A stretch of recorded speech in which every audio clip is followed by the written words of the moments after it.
evening and welcome to our November board meeting. We're so glad you're all with us here in the room and also on the TV screens.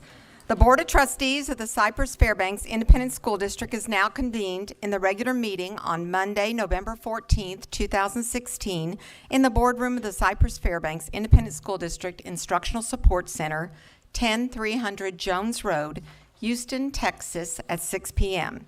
I want to welcome the members of our audience and our television viewers to this meeting of the Board of Trustees. As the Cypress-Fairbanks Board of Trustees, we are here to set goals, listen to reports from the superintendent, approve budgets, contracts, personnel appointments, and make policy for the district. It is not the role of the board to make day-to-day operational decisions. The management and day-to-day operations of the district are the responsibility of the superintendent. We have policies and procedures in place to resolve any concerns and issues. This is a public meeting of the Board of Trustees, not a meeting of the public. Prior to this meeting, board members received information related to items on tonight's agenda. Agenda items will not necessarily be handled in the order listed on the notice. The meeting is open to all who wish to attend and hear the matters discussed. During the course of this meeting, the board may determine that a closed session is necessary. In that event, the board will meet in closed session to consider matters duly posted for this meeting as permitted by sections 551.071 to 551.084 of the Texas Government Code. These proceedings are airing live on CFTV Channel 16 and on CFTV Online on the district website. They will also be rebroadcast throughout the month on Channel 16 and available as video on demand on the website. For the tape to adequately reflect the proceedings, I respectfully ask that you please refrain from talking while others are speaking and that your cell phones are turned off or are in the silent mode. Thank you for taking the time to join us this evening and for your interest in Cy-Fair ISD. I'd like to see if we have any Community Leadership Council members with us today. I think I saw Leslie Martone. Could you stand? Alan Quintero. And I'm sorry, sir, I don't know your name. Can you help me with that? Bill Gaffer. Bill Gaffer. I apologize that I didn't know, but thank you so much. We also have a group of Cy-Fair High School students that are observing our meeting tonight, and they are under the direction of Sue Silanek, and she's the director of the education and training courses at Cy-Fair High School. These students are participating in teaching internships at cooperating schools. We're kind of growing our own, and they have received a lot of awards and recognitions. Will those students stand up so we can give you a round of applause? Right over here.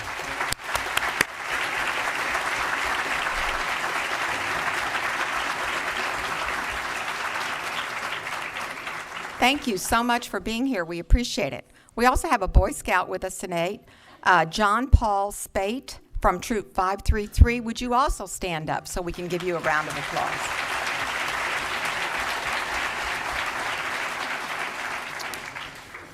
I want to take a moment and mention that the board has made a decision to substitute a moment of silence for our previous prayer presented by a member of the administration.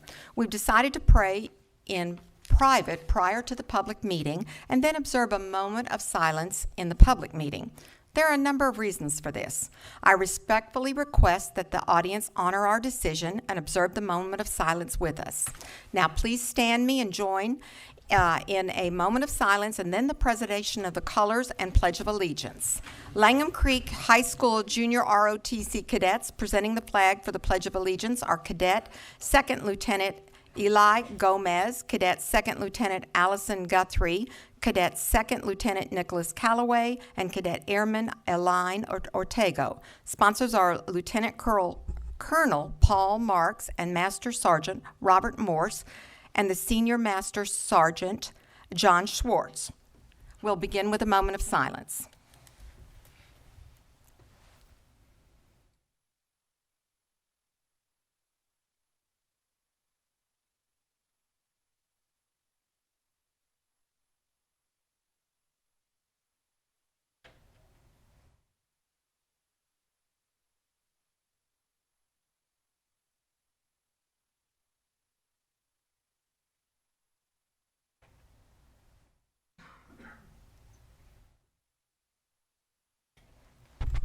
Thank you, and now the presentation of the colors.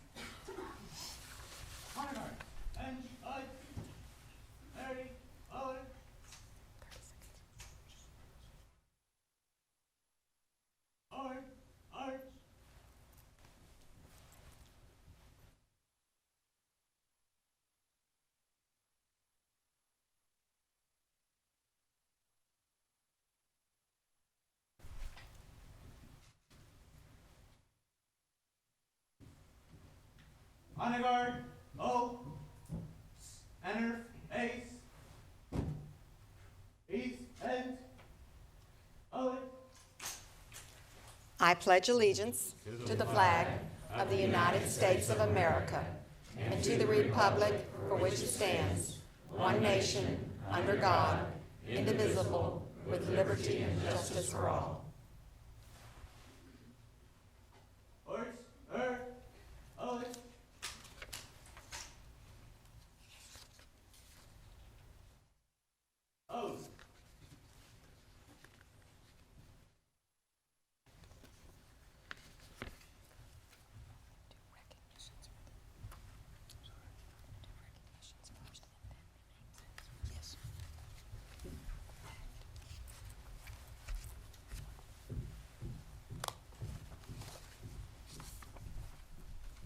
Honor guard, O. O. O.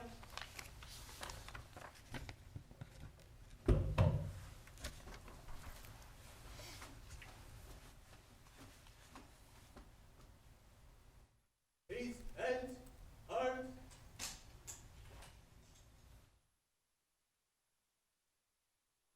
Arms, arms. Up, out, ace. O's.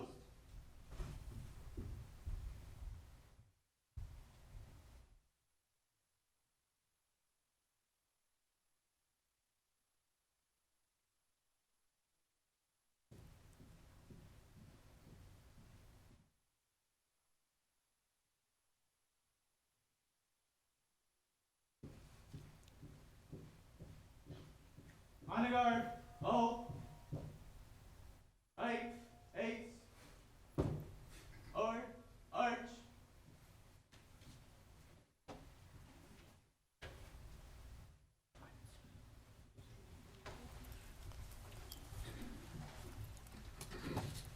Please be seated.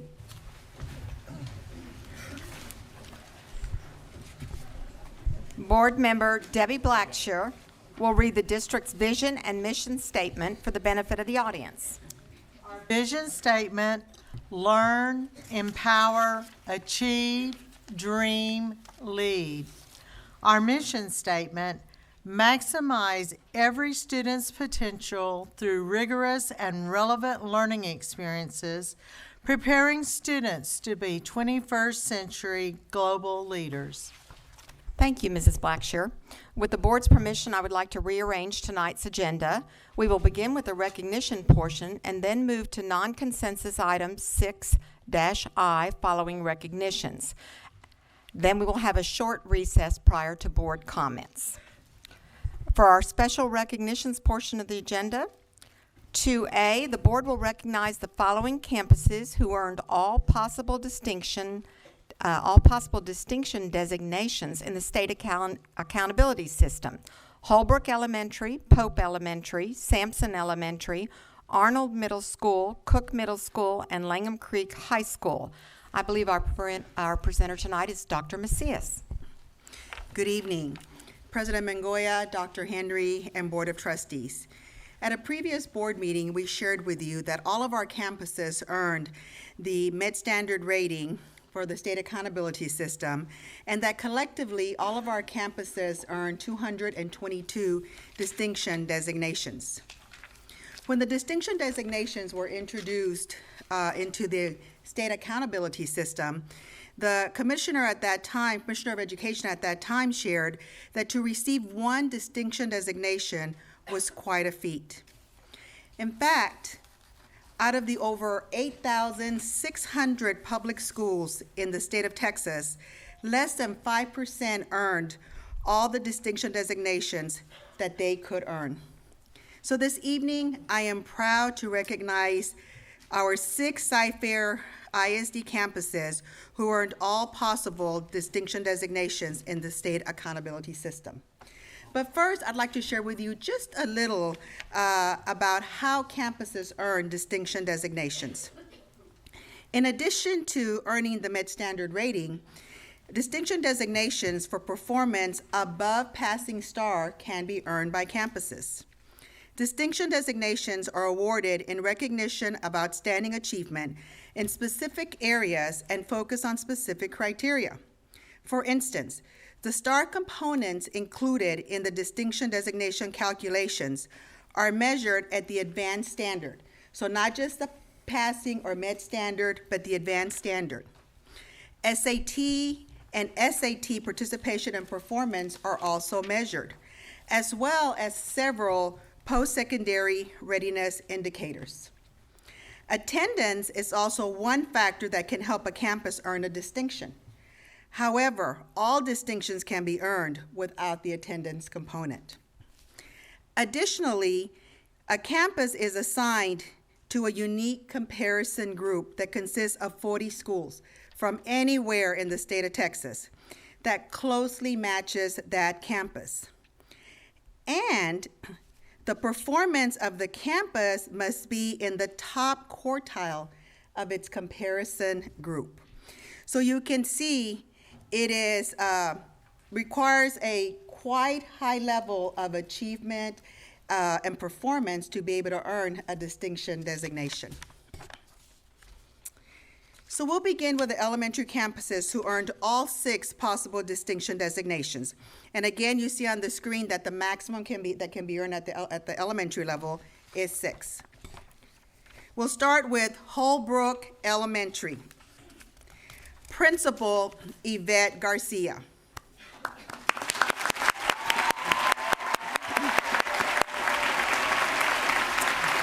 If you are a faculty or staff member of Holbrook Elementary or a business partner, because I know we have Region 4 here, please stand so that we may recognize you.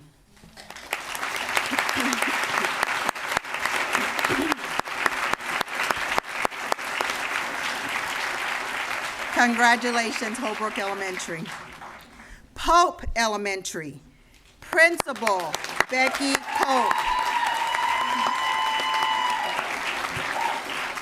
If you are a faculty member or staff member of Pope Elementary, please stand so that we may recognize you.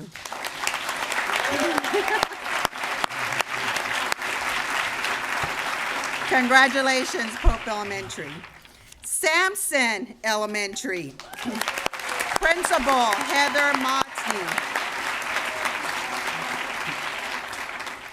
If you are a faculty member or staff member of Sampson Elementary, please stand so that we may recognize you.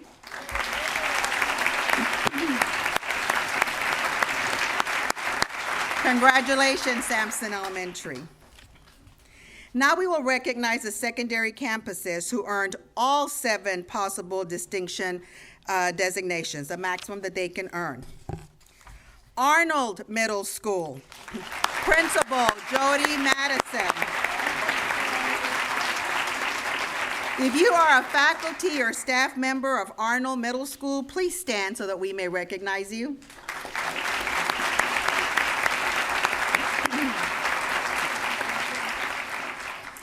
Cook Middle School.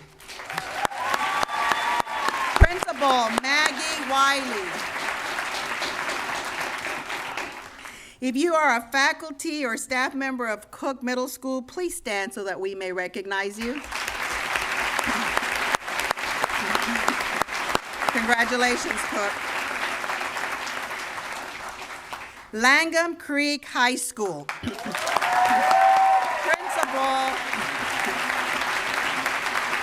Principal David Hughes. Let me also add that Langham Creek is our first high school in CFISD to earn all 7 distinction designations. If you are a faculty, staff member, or student at Langham Creek High School, please stand so that we can recognize you.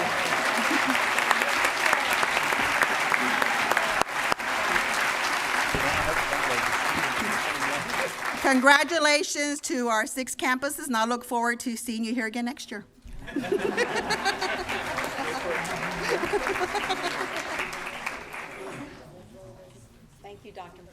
Thank you, Dr. Macias. That's wonderful. And congratulations, principals. That's a terrific accomplishment. B, the Center Point SCORE Program representative will present a rebate check to the district for the implementation of energy conservation measures at various campuses in the 2015-16 school year. Dylan, Mr. Brady, are you presenting tonight? I'll invite Jay to come up here. I'm really here just because my name's on the agenda, but Jay joined us back in January this year and has just done an amazing job finding new ways to save money for the district and help us be more efficient. So I'll turn over to Jay for the presentation. Thank you very much. Hello, my name is Jay Bonham. I'm the energy manager for the district. And we have Dave Dzersky here from CenterPoint Energy. Dave manages the SCORE program. CenterPoint Energy's Schools Conserving Resource SCORE program provides energy management and technical assistance to help school administrators and facilities managers make cost-effective investments in energy efficiency. David is here to present a check to the district on behalf of CenterPoint Energy for various energy conservation measures that were implemented this year throughout the district. So, Dave? I didn't bring a cheering section, so.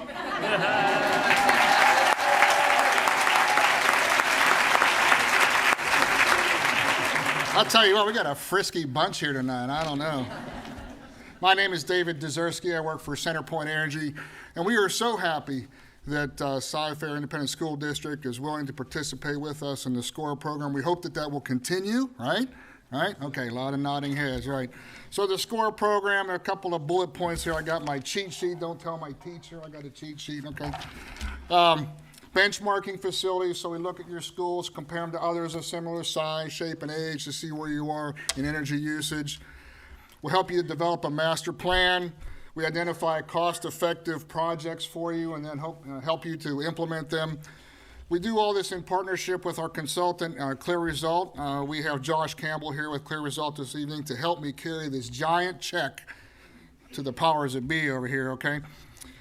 We like to promote our accomplishments or your accomplishments through activities like this, and we'll probably take a few pictures and I might kiss a couple babies later on or something, you just never know. But the reason I'm really here, and it's the reason why I really, really enjoy my job, number one is this is the best part of my job, is to come here and give you good people some money. And I have a big check here. If you would join me, Mr. Dylan Brady, Mr. Jay Bonham, and Dr. Henry for the check presentation ceremony. So you can all sing or, cheer would be good. So so for those of you that can't see it, it's $95,000.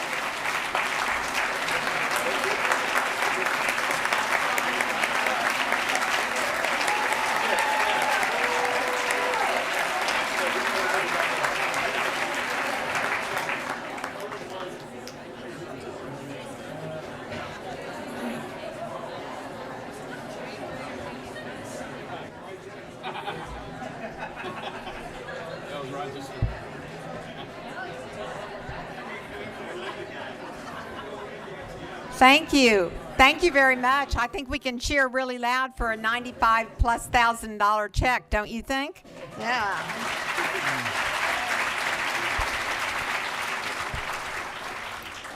C, the superintendent will make remarks and announcements, including the honors and achievements earned by the staff and students in recent weeks. Thank you, Madam President. And before I begin my comments, and this is always dangerous because we have so many people here this evening, but I do want to recognize that we do have a former superintendent in the audience.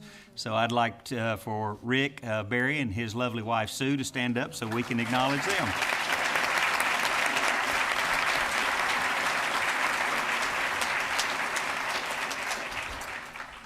The Salute to the Stars Gala, held in October and hosted by the Cy-Fair Educational Foundation, generated more than $190,000 for scholarships and staff grants, and I think that was a record for the event. On October 5th, representatives from Lone Star College Cy-Fair visited Watkins Middle School bearing gifts of cupcakes, school supplies, and the announcement that the college would be adopting the campus. Lone Star College Cy-Fair President, Dr. Silpa Keshvala, and Watkins Middle School Principal, Dr. Jose Martinez, both signed an adopt-a-school agreement at a ceremony arranged by Leslie Francis, CFISD Director of Marketing and Business Relations. On October 7th, at a staff-filled teaching theater at Campbell Middle School, Westway Baptist Church, youth pastor Jesse Hammonds and Principal Laura Perry both signed an adopt-a-school agreement before a cheering crowd.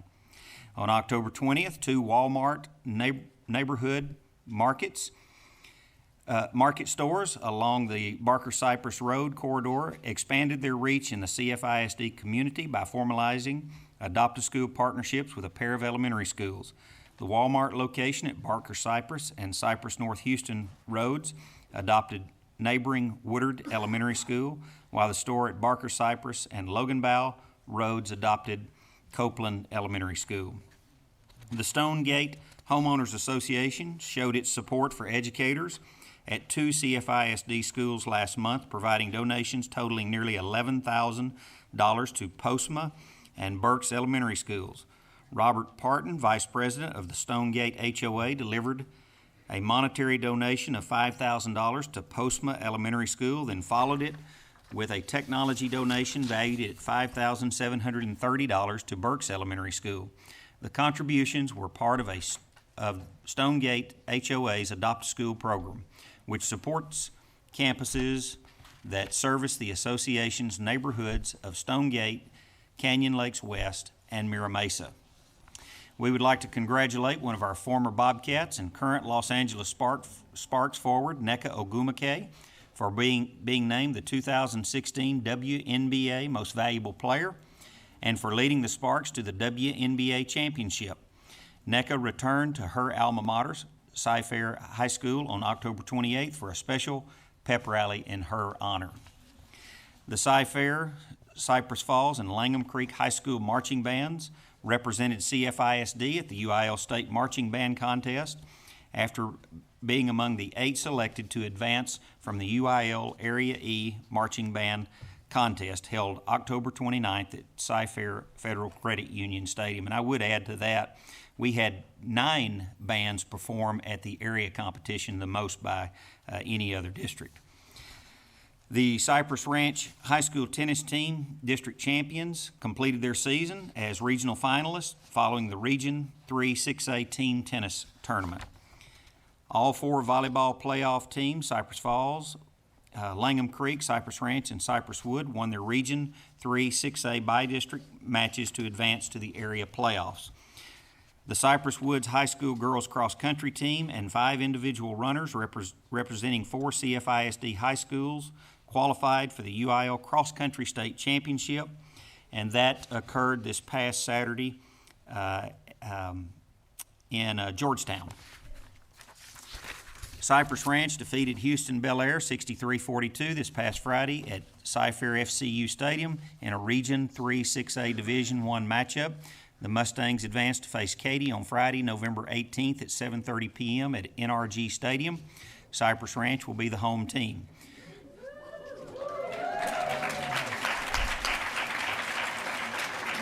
Cypress Ridge High School beat Houston Westlake 30-13 this past Friday at Pridgeon Stadium in the Division II bracket. The Rams move on to face Katy Taylor on November 18th at 7 p.m. at Waller ISD Stadium. Cypress Ridge will be the visiting team. Langham Creek eliminated Houston Heights 50-13 on November 10th at Del Mar Stadium in the Division II bracket. The Lobos will meet Cinco Ranch on Saturday, November 19th at 1 p.m. at Spring Branch ISD's Tully Stadium. We recently selected a new principal for Bridgeland High School, and I'll turn it over to Roy Garcia for introductions. Thank you, Dr. Henry. President Mangoya and Board of Trustees, I'm excited to introduce to you and to the Cypress-Fairbanks Independent School District community our inaugural principal for Bridgeland High School, Mr. Michael Smith. Mike received his Bachelor of Science in Computer Science from Hardin University and his Master of Education from Prairie View A&M University. Mike has 27 years in the education profession. He served as a teacher at Langham Creek High School for 4 years, assistant principal at Langham Creek High School for 9 years, principal at Dean Middle School for 5 years, and principal at Cy-Fair High School for the past 9 years. When Mike is not working, he enjoys spending time at the lake with his family and friends. His wife, Susie, is an instructional specialist at Copeland Elementary School. They have 3 children who all attend Langham Creek High School. Sean, a senior who is a member of the chamber and a cappella choir. Sarah, a junior who is a member of the Balladors dance team. And Rachel, a freshman who is a member of the swimming and diving teams. Mike will officially begin his new role on January 2nd, 2017, at which time he will begin preparation for the August opening of Bridgeland High School. Please join me in congratulating Mike Smith on his new leadership assignment.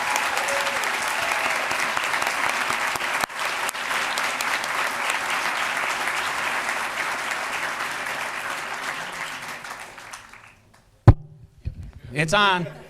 President Mangoya, Dr. Henry School Board, I do want to thank you for this opportunity, and I know that the work ahead of me is going to be kind of large and daunting, but I'm very excited about it. It is kind of a little sad.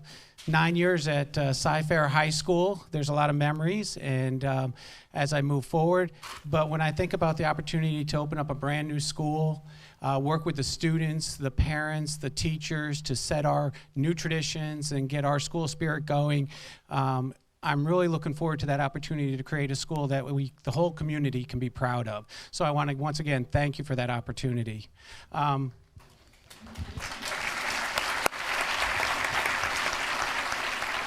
My family already stood, so I won't have them stand again, but I appreciate their support in letting me do what I do.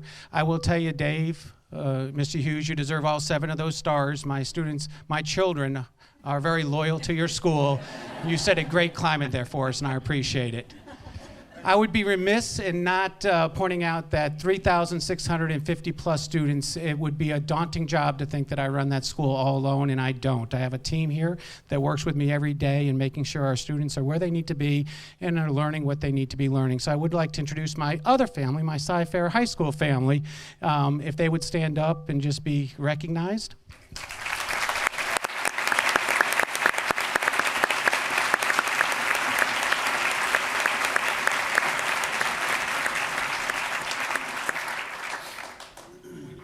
Students, it really does take a village, and my village is very strong, and I appreciate them. Thank you very much.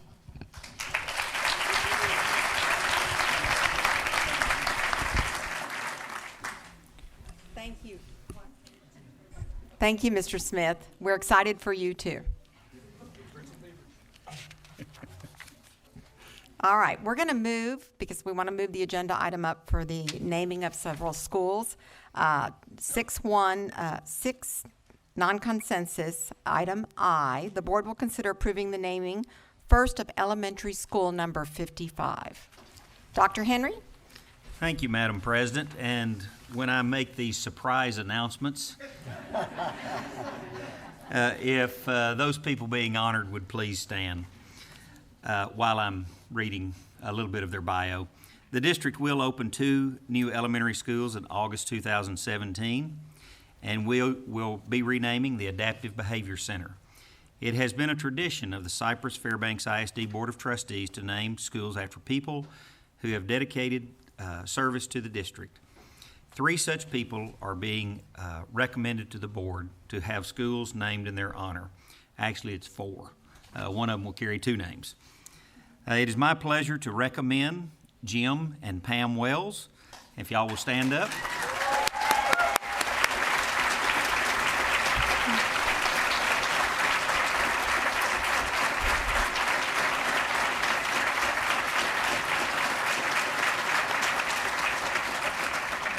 It is my pleasure to recommend Jim and Pam Wells as the namesakes for elementary number 55.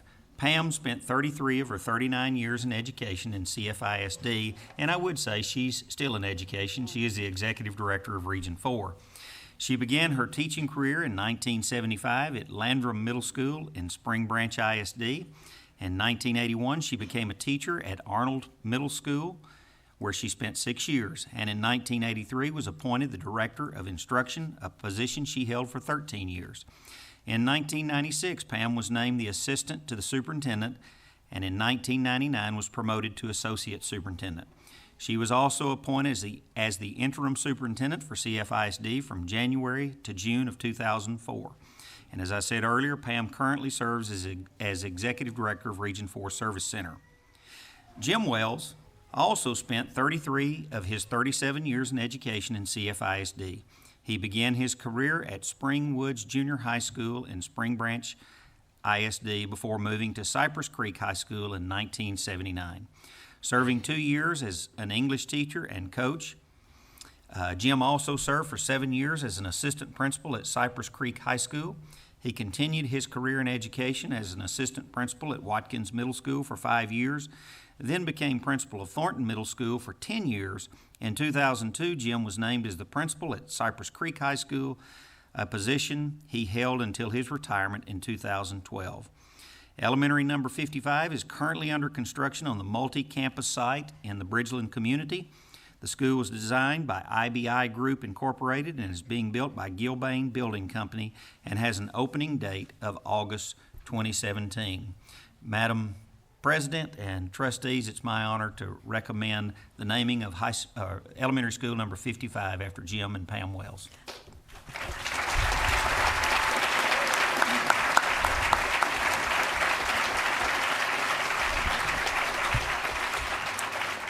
Thank you, Dr. Henry. May I have a motion from the board? Mr. Ryan? Madam President, I move that the board name elementary school number 55 Dr. Pam and Jim Wells Elementary School. May I have a second? I second. Watch your second. But we all do. All those in favor signify by raising your right hands. It is a unanimous motion. Thank you very much.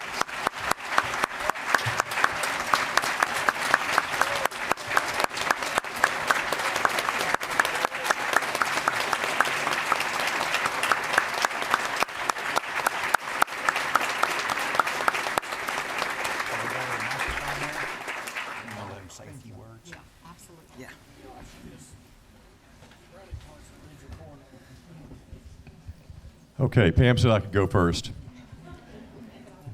So a long time ago, somebody told me, marry a brilliant woman, and you get your name on a school. And so we're here.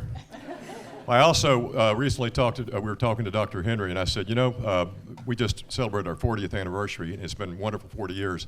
I said, we both had second marriages. He looked at me kind of funny. I said, to the school district. We've been out in the school district for over 40 years. We started out as children ourselves out here in this district teaching and kind of grew up with the district. And we have many fond memories of all the wonderful colleagues and associates and people that we've worked with and lifelong friends now. And we also raised our 2 children out here as well. So we're very honored, President Mangoya, Dr. Henry, and the board to receive this honor. And we have some of our family here tonight. I'd like to introduce my son, Benjamin Wells, and his lovely wife, Arlene, who are actually 3 tonight to be. My first grandchild. Our other son, Matthew, is currently finishing up his last semester at the University of Houston, and we would like for him to do that. And he has a course work tonight in a class that he couldn't miss. We told him certainly to do that. And so anyway, I also would like to mention that I've been blessed to work with many great educators, and there's some that are principals here tonight. I know Maggie Wiley is here. She's a very dear friend as well as a colleague and one of the finest educators I ever worked with, and I'm proud of her accomplishments at Cook. I don't know. I didn't see the other tall lady, Laura Perry. Is she here tonight? She is. Okay. Yeah, so I'm proud of both of those ladies. There's so many others that we don't have time for me to mention, but I'm very proud to be associated with such a fine group of people at Cy-Fair. Many fond memories. I also have another colleague who actually was a friend and the best man in our wedding, Mr. Greg Hirschman. His wife, Suzanne's here. We talked them into coming all the way from Winnipeg, Manitoba to be a part of the Cy-Fair community. And Greg actually worked in the school system and retired out of it as a coach and teacher, one of the finest track coaches in the country. So anyway, we're glad they're here as well. So that being said, I'll let my wife go ahead and introduce some more of our extended family. Well, and before I do that, I want to introduce my sister, Paige Hull, and her husband, Smoot Hull, and our wonderful niece, Isley, and nephew, Pierce. Isley goes to Goodson, as does Pierce, and so we got them to move to Cy-Fair ISD as well. In addition to the family that we actually have, we have lots of Cy-Fair ISD family, and there are too many of you in this room for us to mention them all. But there are two in particular mentors who became family that I want to introduce, and of course, Mr. Rick Berry has already been introduced by Dr. Henry and his wife Sue. Thank you so much, Rick, for your mentorship and leadership. Another person who was a mentor to Jim and to me was Deanna Swinky, and her husband Jim Swinky is here. In fact, they were not only mentors, but our children call them Uncle Jim and Aunt Dee Dee. So they were truly. We also have a couple of other friends that I'd like to introduce. Bill Gafford's already stood. Bill Gafford and his wife Carol lived next door to us and helped us to raise our children. And Bill has been a continuing support for Cy-Fair ISD on many of the committees that we've had. And then current neighbors that we have, Chuck and Dee Dee Fisher, are here with us as well. I want to thank also, as Jim did, the Board of Trustees. I had the chance to work closely with each one of you, and Dr. Henry and the administrative team that I had a chance to work with. Each and every one of you, every single decision you make based on what is the best interest of the children. And Jim and I are so excited that in August we're going to be able to meet the staff at Wells Elementary School. I can't give chill bumps when I think about that. And that we're going to have a chance to meet and work with the children. I want you to know we're committed to continuing, not just at Wells, but continuing to support this great, great school district. So thank you very much. I have a feeling Jim's forgotten somebody because he's trying to get there. Yes, I did. And Pam directed me, and I messed it up.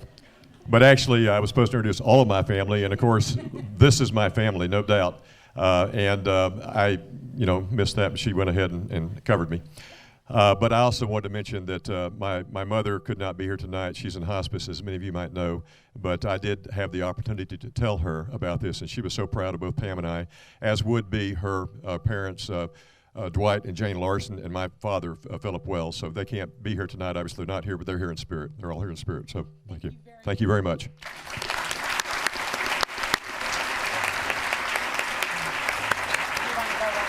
Ready to go to the next one?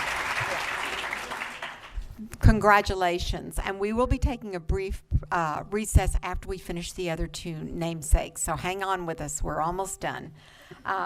Dr. Henry, how about elementary school number 56? Thank you, Madam President, Board of Trustees. And again, when I call this surprise name out, if she will stand up so we can acknowledge her. It is my pleasure to recommend Janet Hoover as the namesake for elementary number 56. Janet retired in 2010 after 36 years with CFISD. She is also a Cy-Fair High School graduate. Janet began her career with CFISD in 1974 as a teacher for post-elementary school. She spent 6 years at Holbrook Elementary School as a team leader, served as an assistant principal at Holmesley Elementary School for 2 years, then Millsap Elementary School for 3 years. Janet also served as principal of Millsap Elementary for 10 years and Gleason Elementary School for 3 years. She retired as assistant superintendent for elementary school administration in 2010.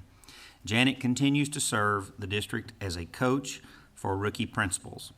Elementary number 56 is currently under construction on district-owned property at the corner of Greenhouse and Rebel Yell. The campus was designed by VLK Architects and is being built by Division I Construction. It's a new concept for Cy-Fair ISD. It will serve pre-K through second grade students and has an opening date of August 2017. Madam President, Board of Trustees, with great honor that I recommend that elementary school number 56 be named after Janet Hoover.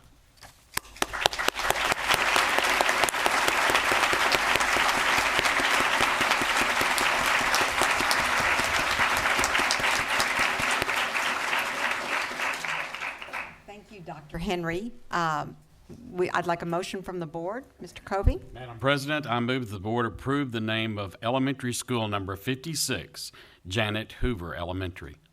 May I have a second? Second. Ms. Hartley will second. All those that are in favor signify by raising your right hand. It's unanimous again. Congratulations, Janet.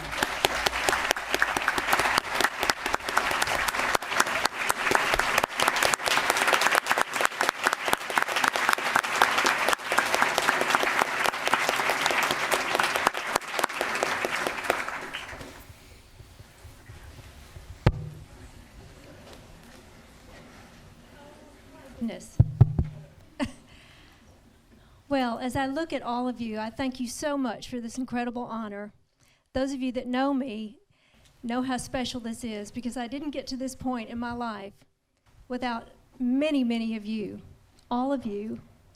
So, Madam President, Dr. Henry, school board members, all of you, and administration, thank you so much for this incredible honor.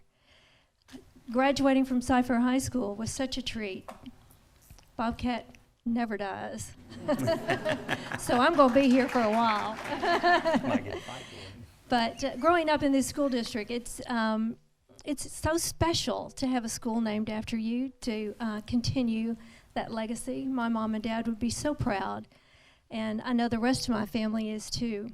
When I told them, Elizabeth and Kate were in the car, and Kate grabbed the phone and said, they're going to have a school named Grand Jan Elementary. And I said, no, not really. She said, well, that's what Mom said. So I said, well, maybe we could do in parentheses on the end, Grand Jan. But the most important thing, I think, that she said was, Grand Jan, I am so proud of you. And that means so much to me, to have my grandkids proud of me. And I know you all know that feeling as well. Thank you for this incredible honor. I don't know how to say thank you any more than I'm so overwhelmed, excited, and humbled by your trust and your love. Thank you so, so much.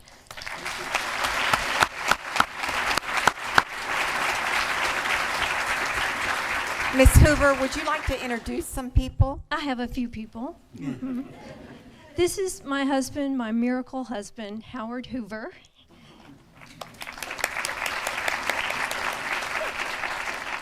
I want them to stand up. Our daughter Elizabeth Hoover Rotan.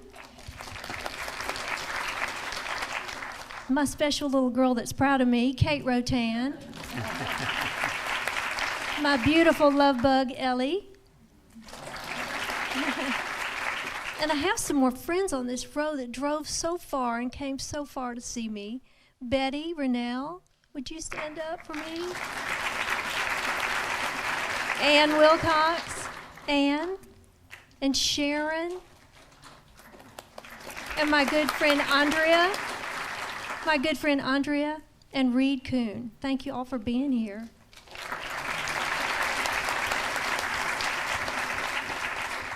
Thank you so much. There's no greater honor. I'm so humbled. Thank you.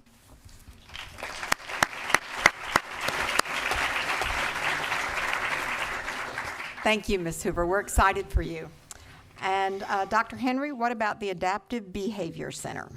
Thank you, Madam President, Board of Trustees. I would like to recommend the renaming of the Adaptive Behavior Center after Maybelline Carpenter. Ms. Carpenter, would you please stand?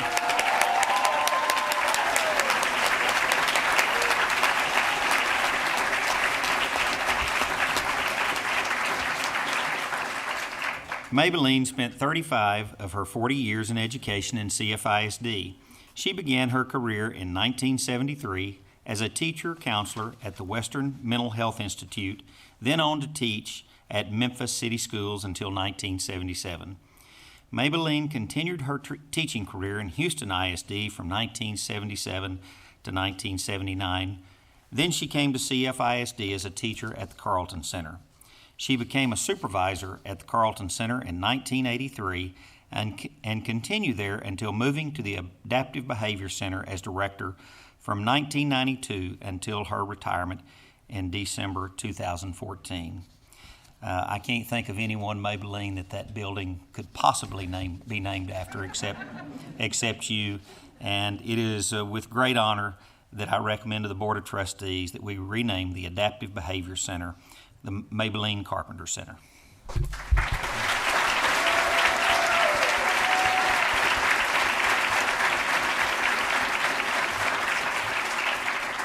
I have a motion? Madam President, I move that we rename the Adaptive Behavior Center after Ms. Maybelline Carpenter. Thank you. May I have a second? Second. Second, Mr. Ryan. All those in favor signify by raising your right hand. It's again a unanimous. Congratulations, Ms. Carpenter.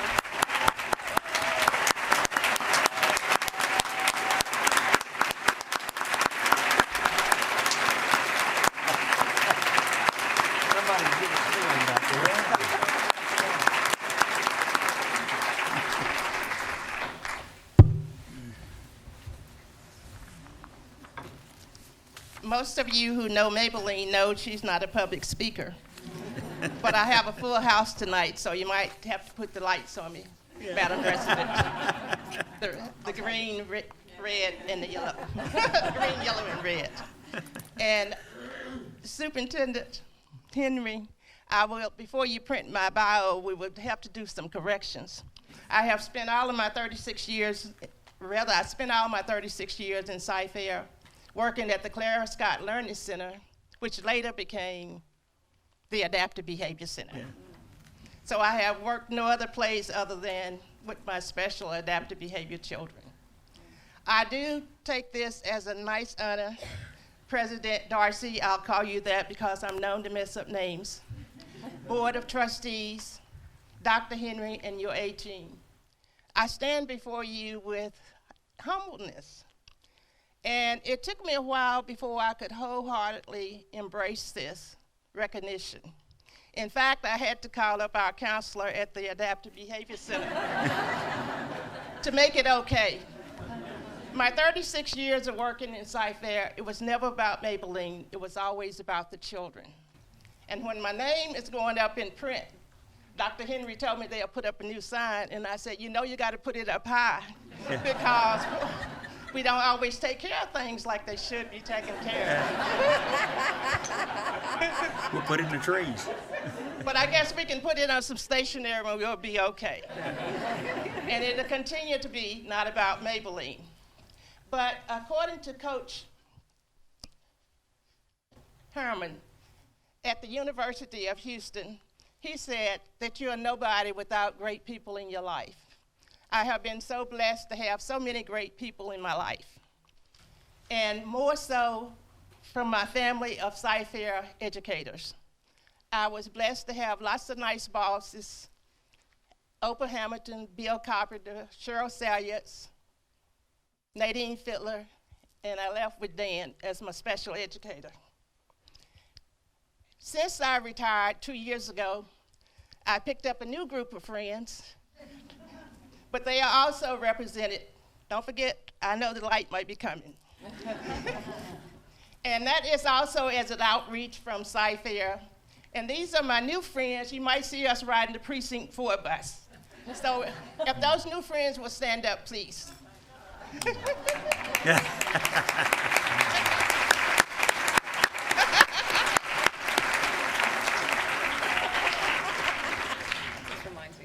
My church family, I also got from working in Cy-Fair because someone was sent to work at the center. She invited us to church, and we've been there 18 years since. And that was my friend Jean. So if my church family will stand up.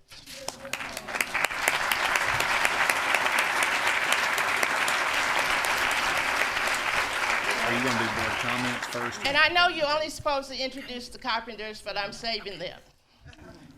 Next, I wanted to introduce the support of my professional life in Cy-Fair, and those would be the folks from the Adaptive Behavior Center, our past employees, as well as the present ones. If you would stand, please.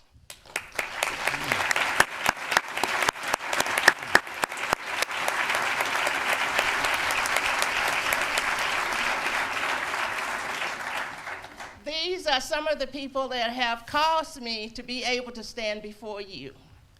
Also, I had another little joke that I wanted to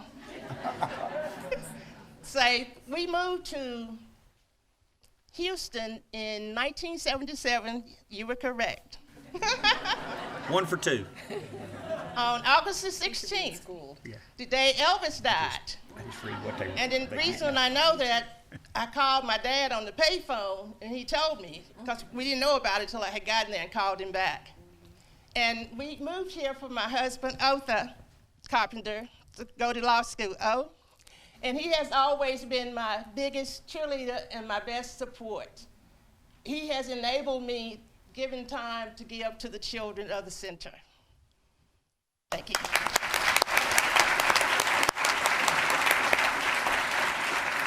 My older son, who's like his mom, he doesn't like public acknowledgement and recognition. Justin Carpenter, you must stand.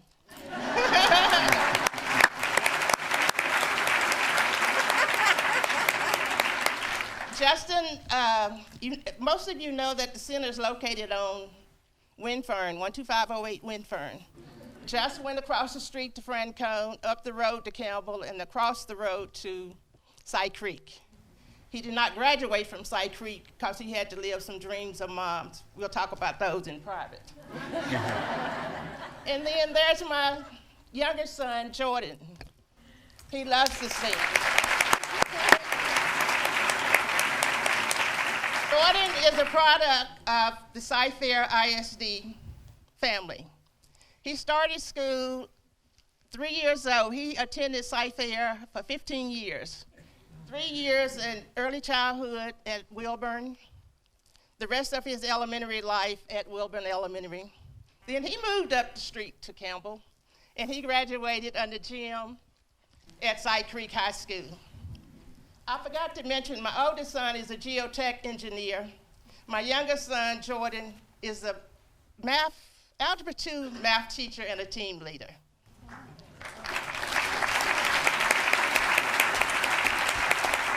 I never was able to live in Cy-Fair property other than at 12508 Windfern.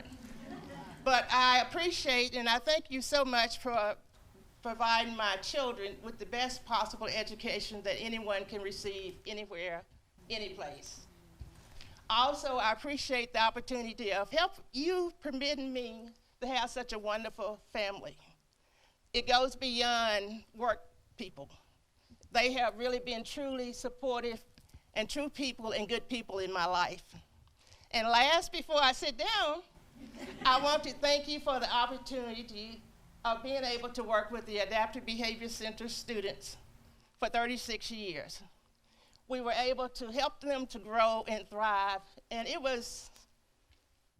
I left because I didn't want to die on the job, but I had some more years to go.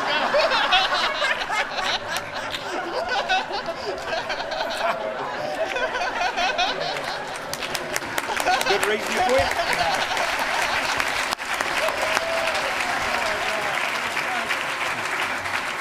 And my son told me to sit down, so thank you very much.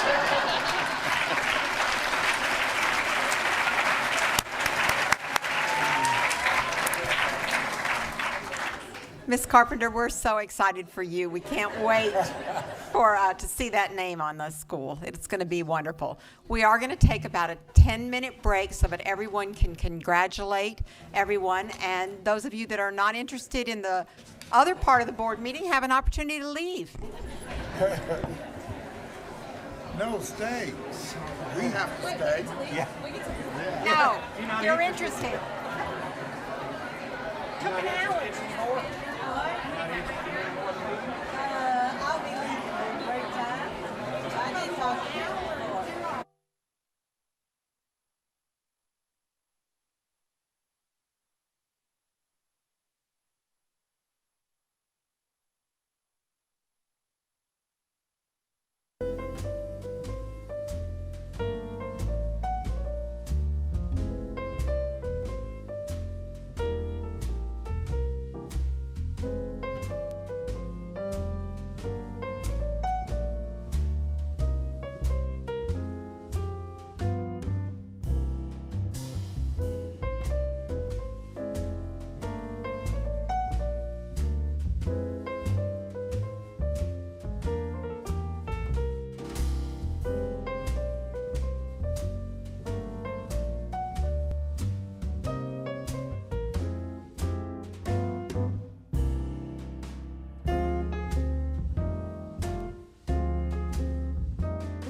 We're ready to get started. Before we start any of the other items, I do have a lot of scouts here with us tonight that we didn't see because we had a great number of people here today. I have Travis Mao from Troop 1283 working on his Communications Merit Badge. Would you please stand up? He's in the star rank. Would you give him a round of applause? Travis Schubert, he's also working on his star rank, Troop 533 Communications Badge. Frank Fultz, Pack 619 Weeblos, Building a Better World. Could you stand up, please? Bruce Bybee, 4th grader at Hamilton in Pack 84. Ethan Barnesdale, a 4th grader at Millsap, Pack 84. Are there any other scouts that I didn't get? Thank you very much. We're ready to move to our public hearing. Ms. Ray, I want to ask if there are anybody going to speak at our public hearing. There are no people that want to speak to that. I do know that there are a number of people that want to speak in citizens' participation, and that will come shortly. We're almost there. All right, our public hearing.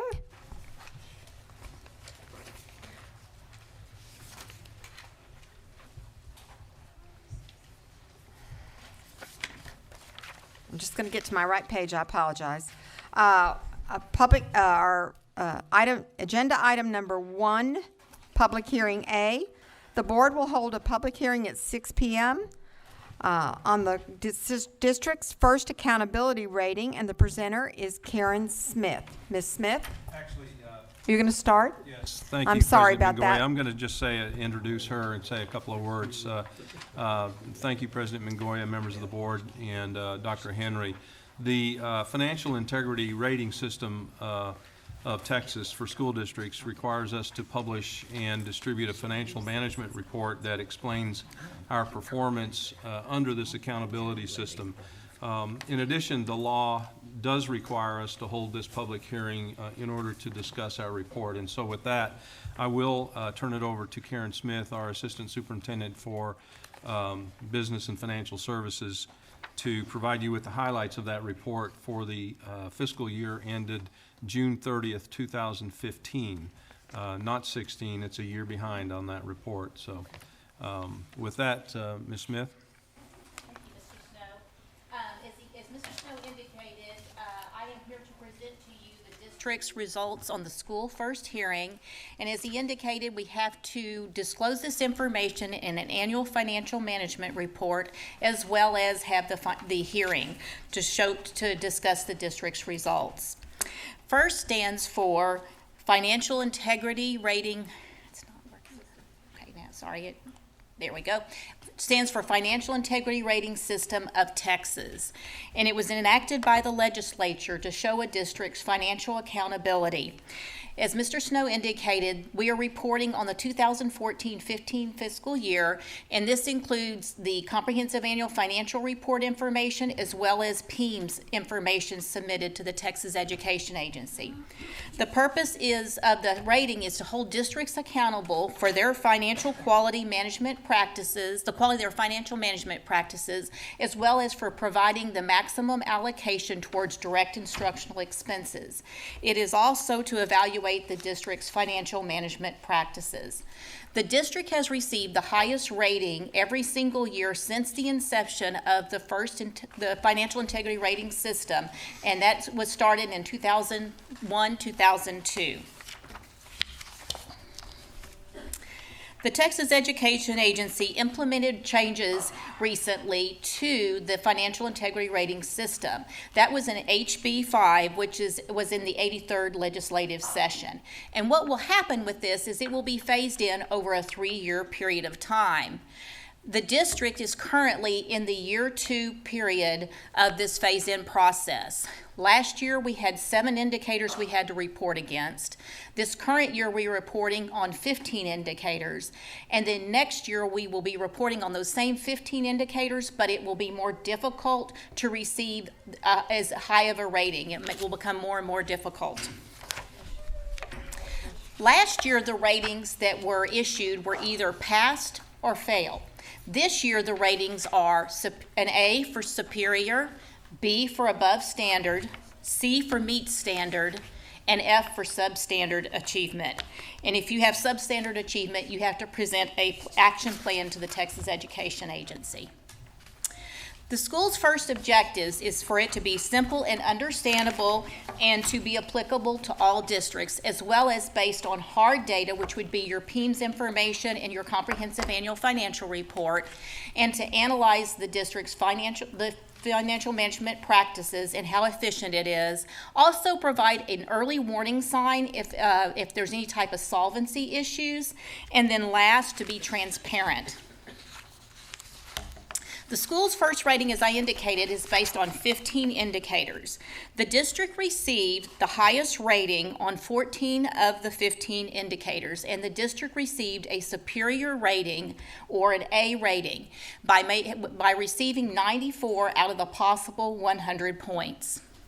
The required disclosures in the annual financial report that will be in the appendix section is the superintendent's contract. It is the contract for the current year, and then reimbursements to the superintendent and board. That would be in Exhibit 2 in the appendix, as well as outside compensation for the superintendent for consulting services, of which there were none, any gifts of $250 or more for the board or the executive officers of the district and their families.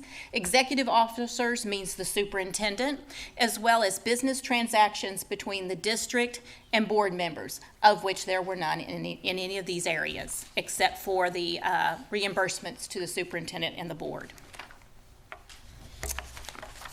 Failure on any of these 5 indicators listed here results in automatically failing first. Those indicators that are considered critical indicators by the Texas Education Agency is that the annual financial report must be filed on time to the Texas Education Agency.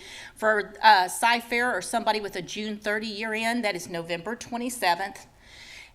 They have an unmodified opinion on the annual financial report or a clean opinion, and compliance with payment terms on all bonded debt. That means that we haven't defaulted on any of our payments, as well as timely payments to all the state and federal agencies. This would be TRS, IRS, as well as the Workforce Commission. Also, that total unrestricted net assets is greater than 0 in the governmental activities. Then the next 7 indicators are solvency indicators.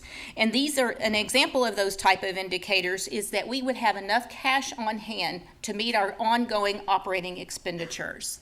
And these indicators are designed to detect or be an early warning sign for solvency-related issues that a school district may have.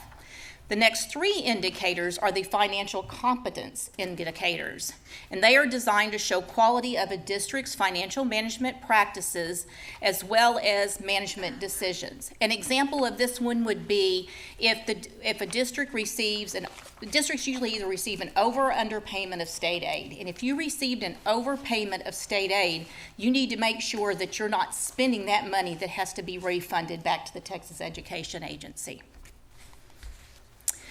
Listed here is the administrative cost comparison for the district over the past 5 years. You will see for the 2014-15 year that the district continues to have a rating lower than the recommended threshold. The 8.55% is the recommended threshold that the district, in order for the district to receive all 10 possible points on the administrative cost ratio. The listed here on the next few slides is the districts in the area's administrative cost ratios, as well as some of the larger districts in the state administrative cost ratios. I won't go over each of these except for highlighting a few of them. You'll see that Dallas ISD has, which is the second largest district in the state, they have an 8.52% administrative cost ratio. And then Fort Bend, which is very in our area, has 6.27% administrative cost ratio. And then Houston Independent School District, which is the largest district in Texas, has 4.92. And you'll once again see that Cy-Fair ISD has the lowest administrative cost ratio of 3.61%. I'd like to turn it over to responding to any questions that you may have. Are there any questions? Mr. Jackson? Indicator 8, we did not have as high of a rating as in the other categories. In my humble opinion as a CPA, I think Indicator 8 is entirely inappropriate to be used for the stated purpose as it relates to governmental entities, but nobody asked me how to write the law. You know, I suspect that Dr. Granoff would probably agree with me. It is more of a for-profit attribute as opposed to a governmental entity. But still, because of the score that we received, I would like for you to discuss it somewhat. And does it in fact indicate, in your opinion, what it purports to as the requirement of indicator number 8? That's an excellent question, and there was actually a comment period where districts were allowed to comment on the school first criteria, and that concern was the concern, by the way, of many districts in responding to that. However, the business reason that the district received less than the full number of points is because of our debt. And what it doesn't take into consideration is some of those fast growth districts. The way the indicator works is that the only way that you can receive a good score if you're a fast growth district is if your growth is 10% or more over a 5-year period of time. Our rate was, I believe it was 6.54%. No, I'm talking the percentage growth rate in number of students was 6.54% instead of the 10%. But the district, the main reason is because of the debt. You know, that indicator, and this is a follow-up, the purpose of the indicator is to be a ratio that talks about the ability to pay off long-term debt, but for a governmental entity where the predominant source of future revenues is unrelated to the assets, would you comment a little bit more as to where our source of funding is and why it's independent of the assets? Well, and one of the things to mention too, Mr. Jackson, is they're basing it on the numbers from the government-wide financial statements and not the governmental fund financial statements. However, what they're not taking into account is the district's looking at, for example, that the district has been able to meet its ongoing debt obligations, and we've actually lowered our tax rate a penny compared to what we had proposed that we would have. So it is looking at the government-wide financial statements versus the governmental fund financial statements. Well, I was just going to say, some of the members of the audience may not understand or know what exactly we're talking about, and that is the ratio of our total long-term liabilities to our total assets. And to answer your question, the long-term liabilities are a function of the debt that we incur on the sale of bonds in order to construct and renovate our schools and other facilities, which really has no relationship to the revenue that we receive through tax, our taxing jurisdiction as well as our state revenue. We use our tax collections certainly to and levy a tax rate in order to service that debt and pay the principal and interest. But the building of those facilities really has no relation to to those sources of revenues. And one further question, just in case the horse is not dead yet.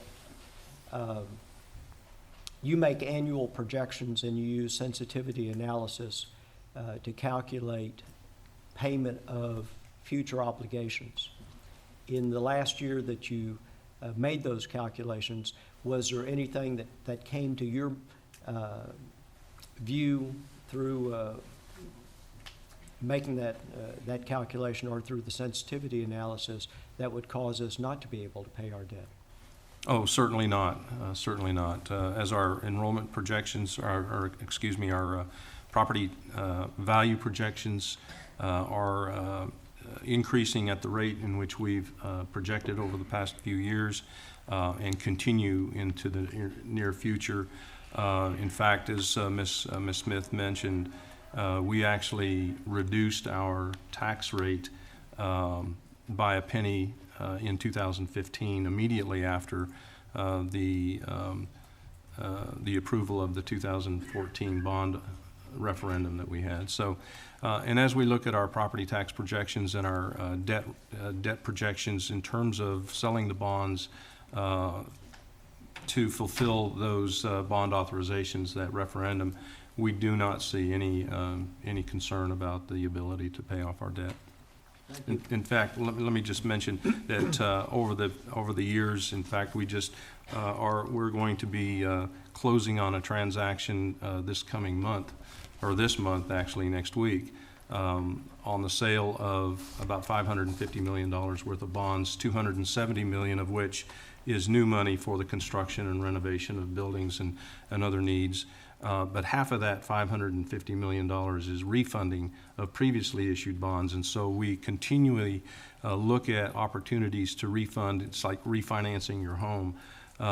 Refund those bonds that were issued previously at a lower interest rate, which saves millions of dollars in interest savings over the life of those bonds. Thank you. Are there any other questions? Mr. Covey? When you say that next year is going to be more stringent or more difficult, can you have an idea of what we're talking about? Basically, what the difference is this year, in order to receive a superior rating, the district score had to be between 70 and 100 points. Next year, in order to receive a superior rating, we will have to receive a minimum of 90 points.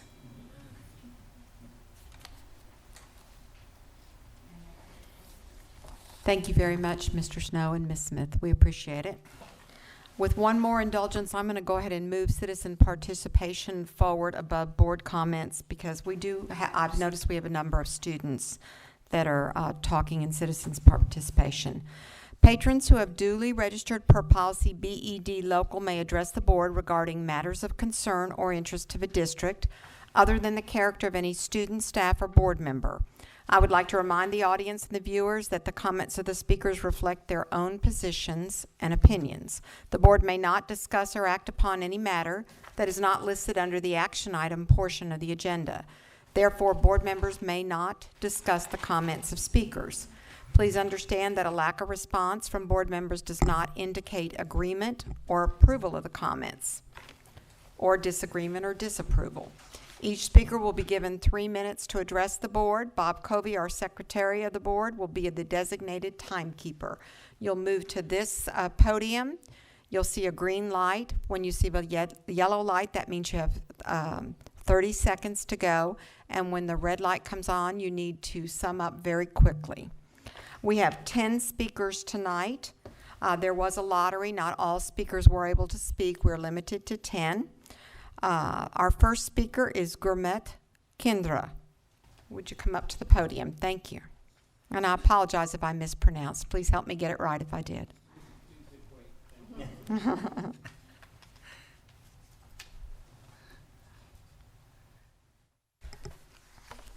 Well, first off, good evening, everybody, and it's humbling to be today here at the event with so many academicians here in the crowd. It's just, I didn't expect them to be here, but it was a real pleasant surprise, so thank you all. I'm going to start by asking the board members to keep an open mind on this particular subject. And this subject actually does not relate to my child. My child does not get impacted by it. But I have this passion of bringing up things which impact our children. So it's also addressed to the audience. CFISD board made a decision to make the debate program, which is a solid debate program in this district, and make it an on-level program instead of a K-level program that you guys already had. Now, knowing what I know, I come from India, and today I stand here because of that. English and debate is what brought me success in this life and the United States. So I appreciate my teachers and what I have today. This is a very critical issue, and the reason being, every college that you have, and I've educated here from master's degree, requires a debate program. You go for an interview, your skill sets are tested. The success of a child depends on this program. So I can list the points that I have real quick. I've also emailed that to everybody.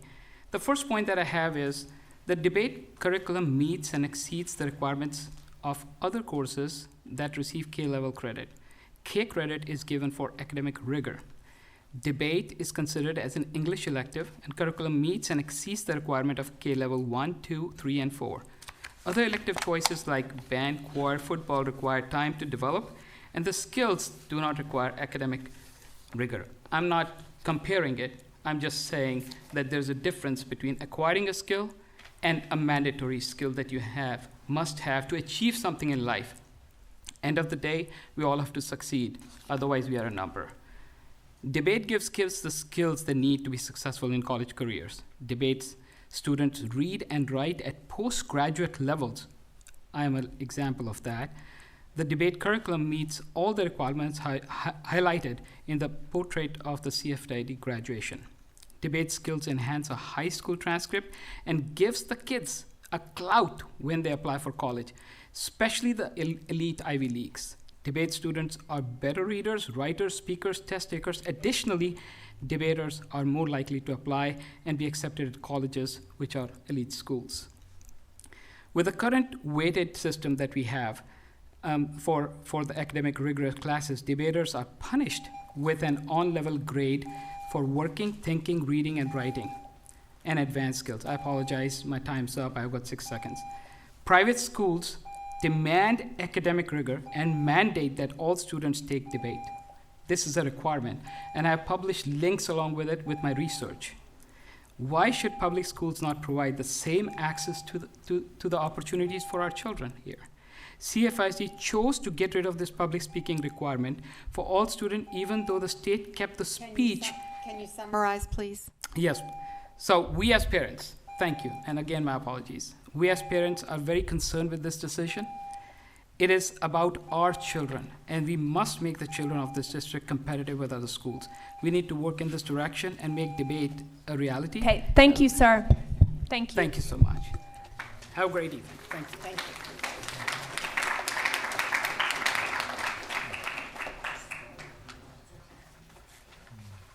Our second speaker is Cassidy Lee.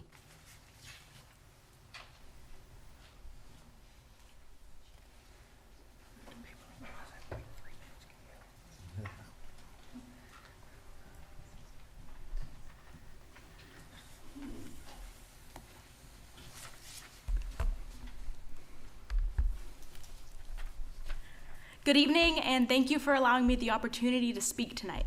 To introduce myself, I'm Cassidy Lee, a sophomore at Cypress Falls High School involved heavily in speech and debate. Numerous studies have concluded that participating in speech and debate in high school allows for a plethora of benefits throughout daily life. So why in our district do we restrict debate to an L-level credit? This evening we'll be exploring the benefits of debate, the harms of current standards, and the solutions available. Firstly, let's look at the benefits of debate. The main benefit of speech and debate is that it's an academic class that encompasses concepts from important core subjects such as social studies and English. Communication Academy reports that debate students excel in written and oral communication and greatly improve their reading comprehension, sometimes 25% more than their peers. Students become comfortable with new concepts and unfamiliar language and gain access to a wide array of new information such as college-level philosophy, history, public policy, and current events. These benefits extend even further as they allow students involved in debate to take charge of their own education and learn effective research skills, present themselves through public speaking, and it feeds the curiosity to continue education in every part of life. Moving on to the harms of the current standards. By restricting debate to an L-level credit, we are harming the students in our schools. Because of the effect that an L-level class can have on a student's GPA, students will play the GPA game in order to maintain a position at the top of their class. By having little to no classes outside of core classes that can be taken for a higher level credit, we observe a major impact on the students' choices. We can conclude that we are pressuring students to take classes that they have little to no interest in. With school's primary focus being to prepare students for college and the world that follows, high school needs to be a time to explore interests relevant to each individual and not having to worry about maintaining a high GPA. The last thing to discuss is the solutions that we have available. The most beneficial option would be to offer debate as a K-level class district-wide. It is an academic and qualified course of study to guarantee a worthy of K credit, and it allows students to become more well-rounded and sociable. Another possibility would be to offer debate as a dual credit class. Due to the teachers in our district meeting the requirements to teach the class as dual credit, this seems to be another viable option. Colleges across the nation require students to take a speech and debate class in their college career, and allowing debate to be a dual credit class would solve this problem for students. In order to maximize the benefits that we offer the students in our schools, we must have the credit associated with academic classes to match the quality and worthiness of the class. For all of the above reasons, as a student in the district, I urge you to change the credit associated with debate classes in our district. Thank you. Thank you, Ms. Lee.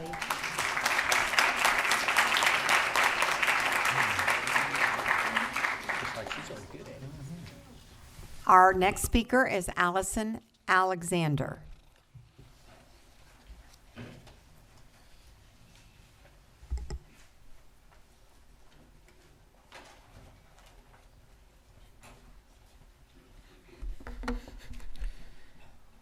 Does it start when I? Okay.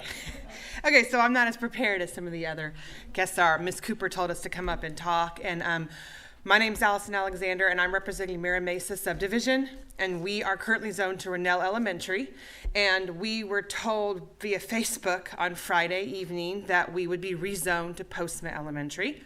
And we have absolutely no problem with Postma Elementary. However, because we are a new neighborhood, 2 years ago when it was discussed where we would go to school, our kids were told Rennell Elementary, and eventually we would be rezoned to an elementary in our neighborhood, which is right now labeled as number 59, Kenyon Lakes West, which is actually going to be in Mira Mesa. And so a lot of us moved into the neighborhood because we wanted to go to Rennell, and we did not want our children to be rezoned. So the first year that we went to Rennell, there was about 500 students. It was a very small school, and because it was so small, last year it was opened to transfers.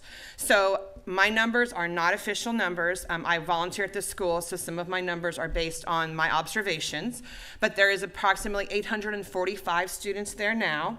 However, 1/3 of the students are actually transfer students. Because the school was opened, approximately 275 of the students are actually transfers, which leaves about 500 to 600 students actually zoned to the actual school. So our concern is we would love for our children, which is less than 100 students in Mira Mesa, to stay at Rennell in order to keep them consistent, because a lot of them moved to a new city, a new house, a new school, new principal, new procedures, new friends, and now they're being told they will have to move to Postma. And then when the new Mira Mesa school opens, they will have to again be transferred. That's 3 transfers within 6 years of the kiddos being at elementary school. So we wanted you to consider maybe looking at the numbers of how many transfers are at the school, and if that number affects the overall projections, because we weren't quite sure how the projections from 2 years ago to now have changed. Since 2 years ago, Mira Mesa was set to stay at the elementary, and now it's not set to stay. So again, to summarize, we just wanted to find out a little bit more about, is there a chance that our kiddos could stay if the numbers, the projections, there's 845 students at Rennell. Obviously, there's not full of capacity. So we wanted to see if the transfer numbers actually affected, and if there weren't as many transfers, 1/3 of the school not being transferred, could the projections uphold our children in Mira Mesa subdivision until the new Mira Mesa School 59 would be completed, which right now is set for 2021 or 2022. So again, that could possibly mean kids would go to Rennell, then go to Postma, then get transferred to the new school, and that's a lot of transfers. So thank you for considering. Thank you, Ms. Alexander. Our next speaker is George Zakisas, or you're going to have to help me with that. Good, that makes me feel better.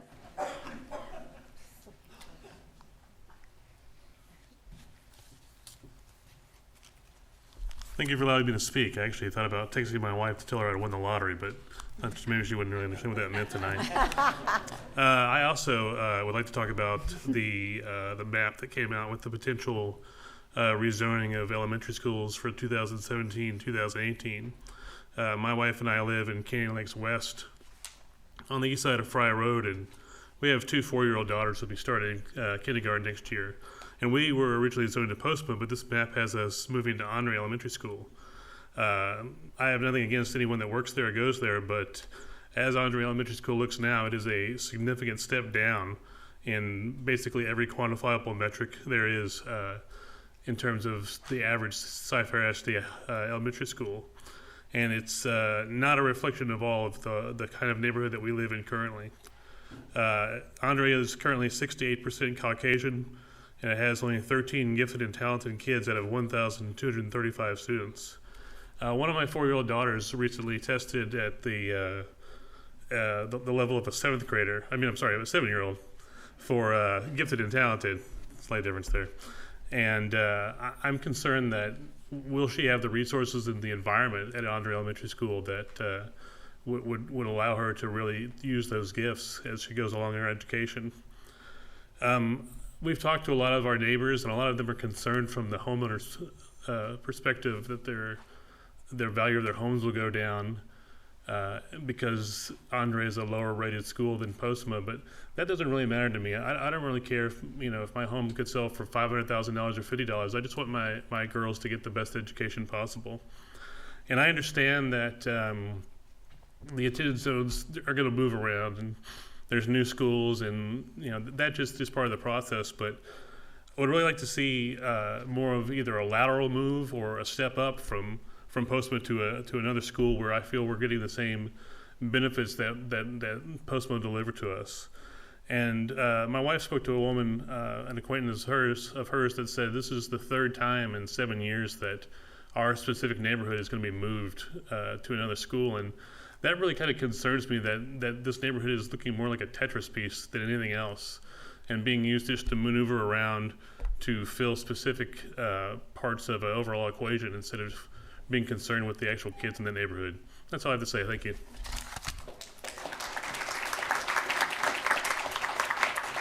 Thank you, sir, for your comments. Our next speaker is Randy Lewis.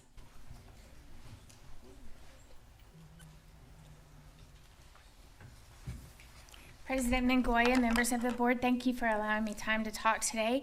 I'm here with an army of Cy Ranch Mustangs, and we represent the families of many of the freshman students at Cypress Ranch who are faced with a decision next year by the board to transfer them directly into the new Bridgeland High School. There's many concerns about the impact of that move on many of the students. And I will be speaking on just a couple of our concerns. As a band mom, I can tell you that band is an organization that's very close-knit. Those kids started in May of last year, and they have built relationships from May all the way through summer band, all the way through our football season. And they will be, many of these freshmen who have already invested into the program will be at a loss for many opportunities. Not just band students, but many of the freshman students at Cypress Ranch will lose many of the opportunities that is afforded them by remaining at Cypress Ranch, many of the investments that they have made, whether it's in some of their faculty relationships, whether it's in investments in a growing leadership program and some of their extracurricular activities. They will have those opportunities taken away from them if they are not given an option to remain. And so we would like the board to consider the option of allowing the students at freshman students at Cypress Ranch the option of remaining at Ranch for the duration of their high school years if they so choose. I can give you a couple of examples. I know that there are very high academic standards at Cypress Ranch, and so if you have a student who has very high academic ambitions post-graduation, to lose the visibility of Cypress Ranch, I know that we were ranked in Newsweek's top 500 high schools in the country this year, and we were one of the few Texas schools and the only Cy-Fair ISD school that was ranked there. It's a very visible ranking. Colleges know about that, and it could affect college recruiting.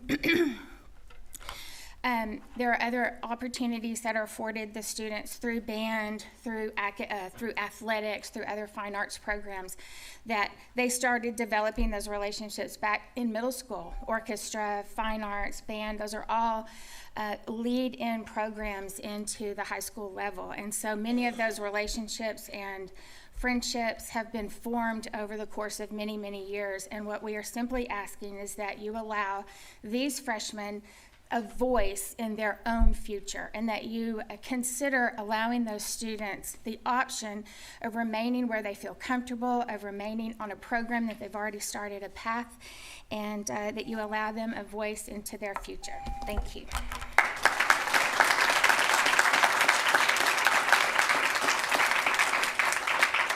Thank you, Ms. Lewis. Our next speaker is Carmen Anderson.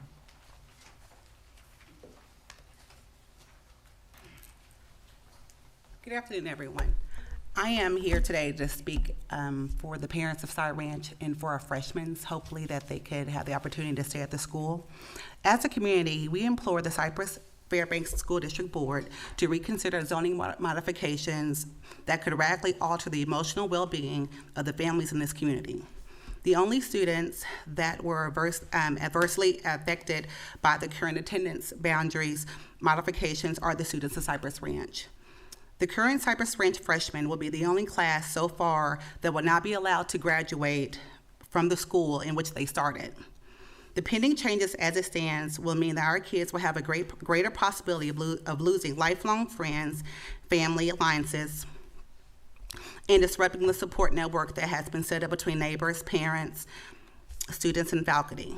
The fate of my son, Christian Richards, lie in your hands.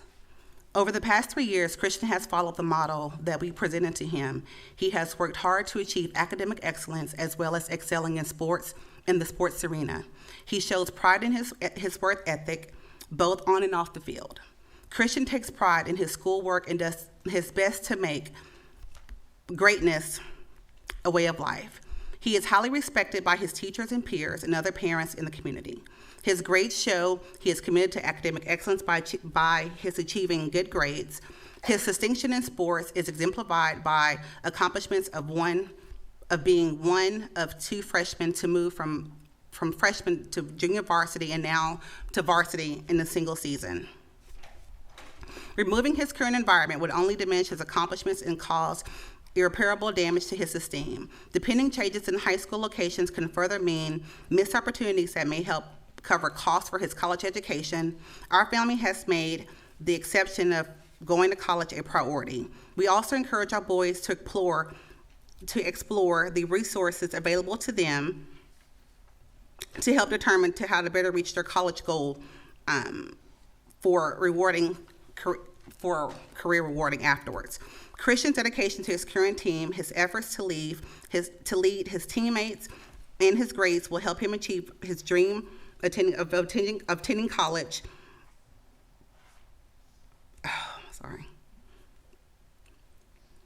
The school board's decision to recognize the boundaries can have a negative impact on his Cy Ranch support system and has indeed become a part of his family. Even though we are expanding as a community, the emotional well-being and educational stability and athletic achievement should be considered, not diminished as a result. This is not a message that we want to send to our children. Please consider the above presented factors as you make your final decision on rezoning the children in the area. Consider how the potential negative changes can drastically impact the future of the community of our children. Careful consideration of extreme changes and the adjustment of time frame should be given about this decision. Thank you, Ms. Anderson.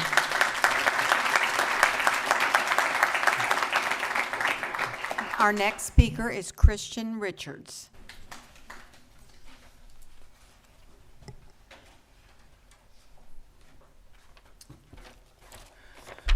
Good evening. My name is, for some of those who don't know me, my name is Christian Richards.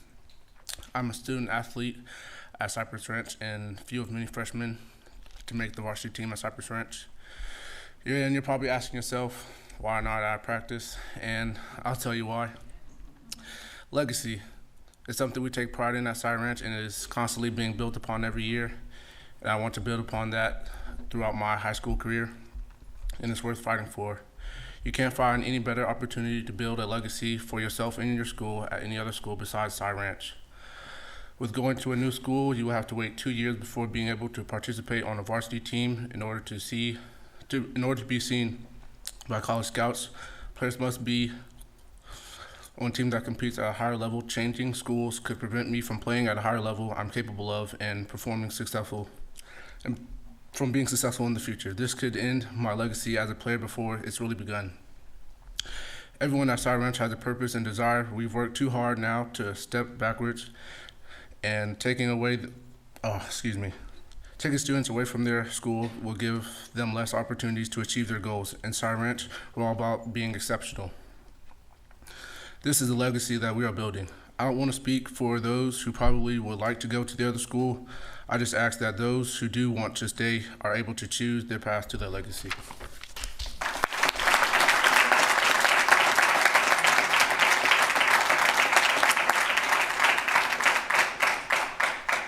Thank you, Mr. Richards. Our next speaker is Tracy Steba. Hi, I'm speaking on the same topic, that we want to have our kids that are freshmen at Cy Ranch to be able to continue. Mine's a little more personal. And it's my understanding that we've never asked any of the students that start a school to have to move schools. So we're just asking for the same privilege that everybody else has had.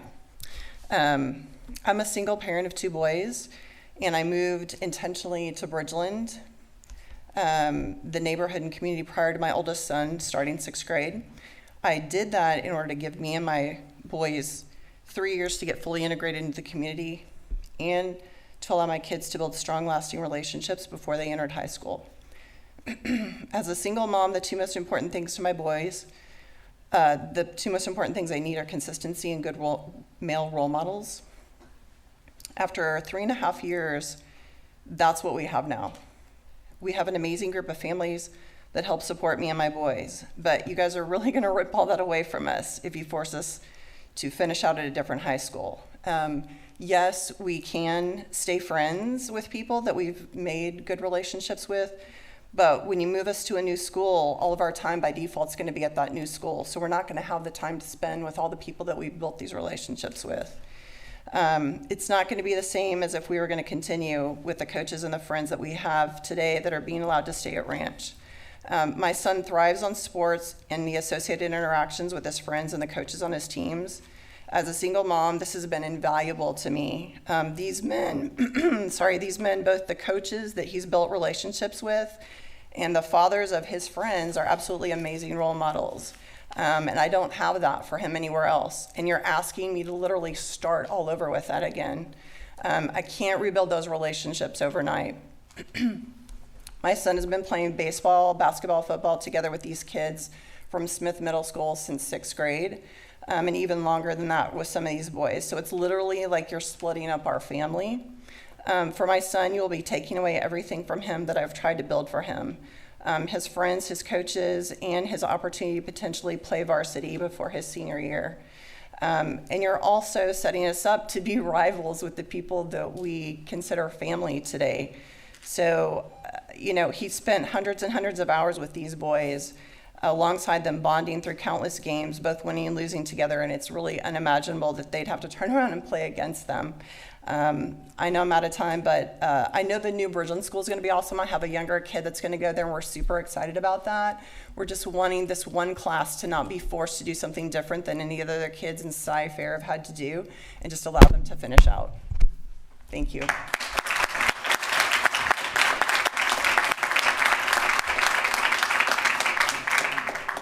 Thank you, Mrs. Steba. Amy Lippincott is our next speaker.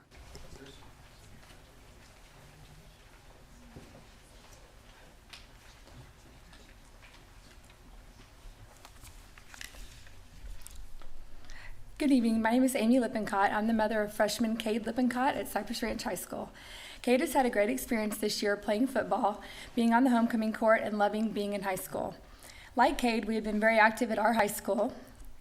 For the past 7 years, we've attended football games, donated to the Booster Club, the Ag program, the Drama program, helped raise money, and been very active in all of these programs.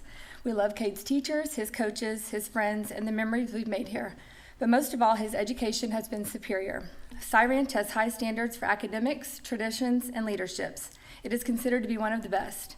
Our kids want to stay, and we as parents want them to stay. These kids are leaders, athletes, dancers, and band members, and an asset to Cy Ranch. Why would we want them to leave and go to a place when they're already established and have made relationships? We are all aware of the research that has shown that if we split them apart, it lowers academic performance, depression, and delayed stability when moving a child during their high school years. It is our understanding after reading all of the board notes and listening to the previous board meetings that under these new rules that a student who is currently attending Cypress Ranch but will be zoned back to Cy Woods as a sophomore in 2017, that they are being allowed to stay at Cypress Ranch, completing their 4-year education at the same campus. It is also our understanding that if you're a freshman at Cy Woods, Fair, or Falls, and currently in 2017 you'll be zoned to Cypress Ranch, you're also being allowed to stay at your current campus and complete your 4-year education at the same campus. Please help us understand why it would not then be an option for our freshmen to stay and complete their 4-year education as a Mustang. It should be the same for everyone across the board. We know that our school board works tirelessly for our kids, so please discuss, rethink, and hopefully grant these kids a choice to remain a Mustang until they graduate in 2020. Thank you.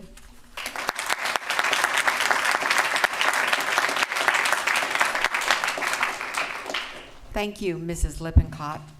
Our next speaker is Philip Whaley.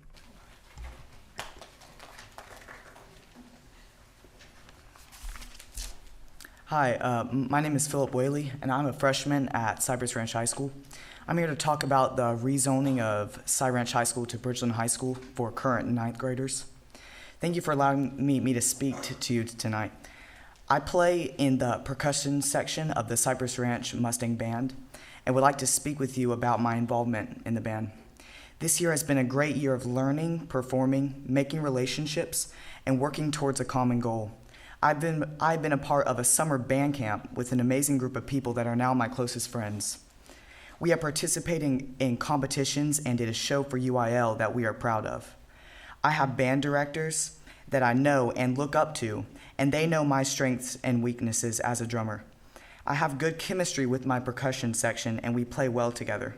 I have loved getting to know the upperclassmen and have their influence to learn from. It makes me a better musician. Being a part of an established band gives me many things to look forward to and work towards, like, for example, the Disney trip that happens every 4 years. And also, this Friday, we'll be marching in the NRG Stadium for the playoff game. Many of the things I mentioned tonight are things that won't be possible if I move to a new school next year when I'm a sophomore. I miss out on marching at games due to no varsity football team, the Disney trip, UIL competitions, graduating with the friends I started high school with, learning from the directors I know and that know me, and having kids a grade or two ahead of me to look up to and learn from. I'm very grateful for the opportunities I have had at Cypress Ranch. I know I'm not alone when I say that I don't want to start over again. Please let me continue where I started, where my school spirit lies. I'm asking for the chance to make my own choice. Thank you for your time.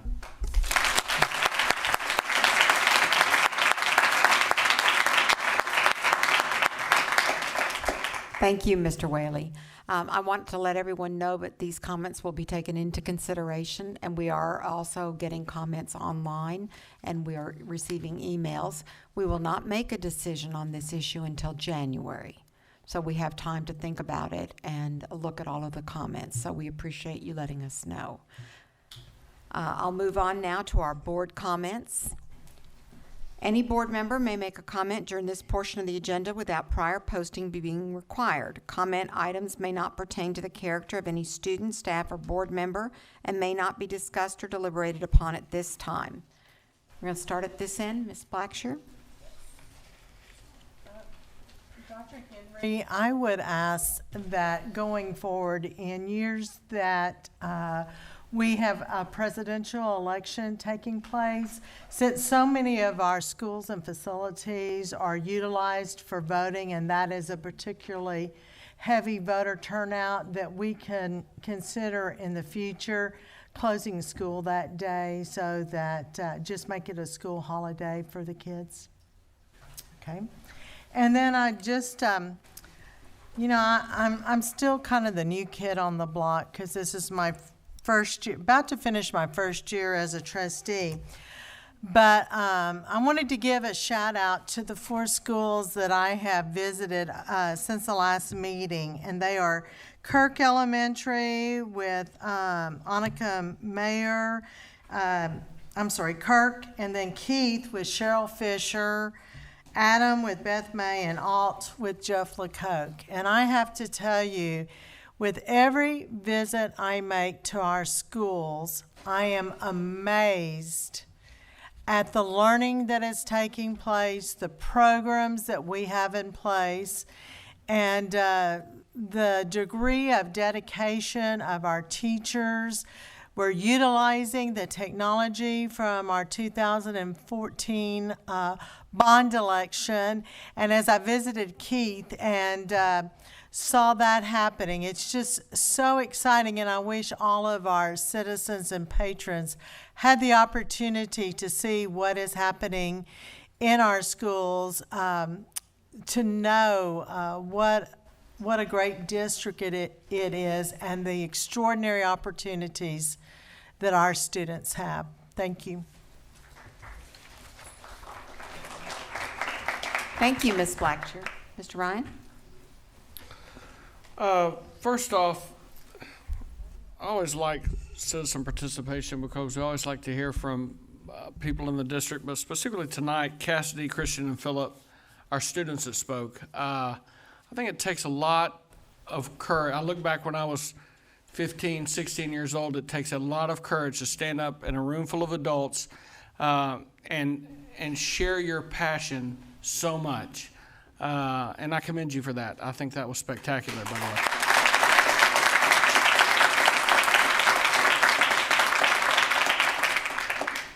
Not that the rest of you were terrible, but they are students. And with that said, we've gotten several emails regarding the ranch to Bridgeland move, and then we've had several speakers tonight. And what I would like the board to consider, and with the help of the administration, is possibly looking at letting those 9th grade students that want to stay at ranch stay. They provide their own transportation. And then with Bridgeland High School, looking at making 10th grade an open campus. I think we've done that in the past. I'm just saying I would like the numbers and for us to look at that as a team. That's all I got.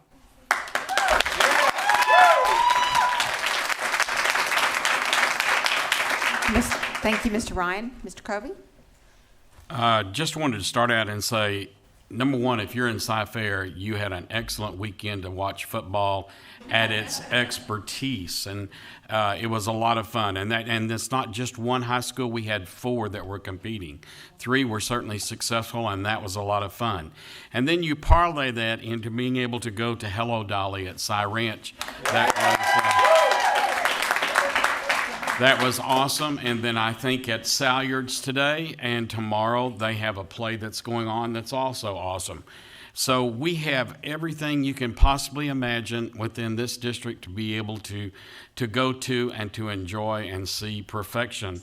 I will also tell you that today we had something that I'm real proud of, and we celebrated School Priority Month. This is something that started up in the Fort Worth area. This is the first year for it. There were 27 districts that joined in, and it was to promote public school education with our elected officials and with our community leaders. And today, Cy-Fair, even though we didn't get to do it in October because we had so many other things going on, we had it in November. We had over 150 people there. We had 3 of our legislators. We had representations from some of our other legislators. And we got to visit 4 of our schools. And it was an awesome visit. And I just can't say enough about, number one, Leslie Francis, if she's still here. She put this thing together, and that woman is awesome. I just got to tell you, she's amazing. And then to work with our district administrators to do this. And so thank you very much for doing that. Everything I heard was positive. Thank you. Thank you, Mr. Covey. Dr. Ogletree? Yes, just briefly, this month is a very special month in our nation in that we have a holiday coming up and a school break of Thanksgiving. And just tonight, just listening at all that has transpired tonight, we have so much to be thankful for.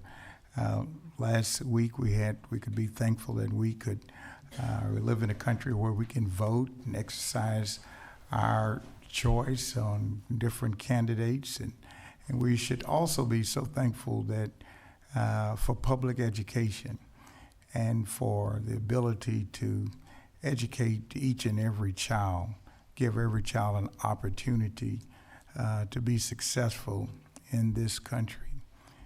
Just listening tonight for those students to be able to voice where they want to go to school, that's something that you can't find everywhere. And for the parents to also express that, and for the request for trauma, for debate to be a K level,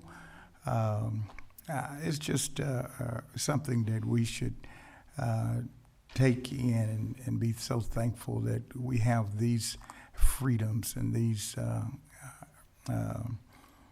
choices and the privileges that we have in this country. So this month, I will really cherish what goes on in Cypher and the impact that we make. Hopefully we can continue to make even a greater impact in the lives of our children.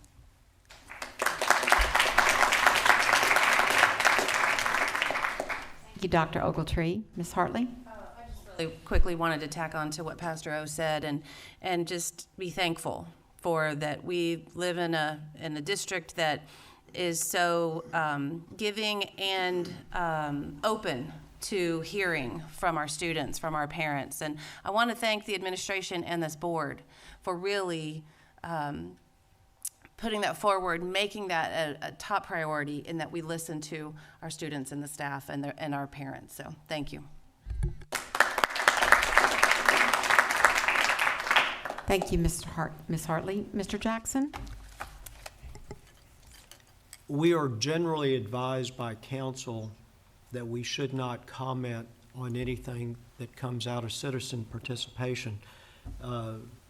Marnie, I suspect that we may need some advice from you going forth if the law in this matter has changed.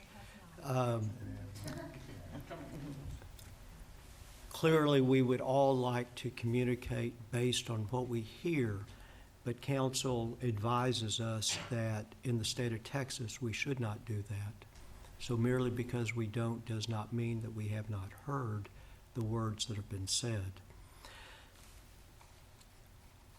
There have been many remarkable things that we have participated in this past month since the last board meeting.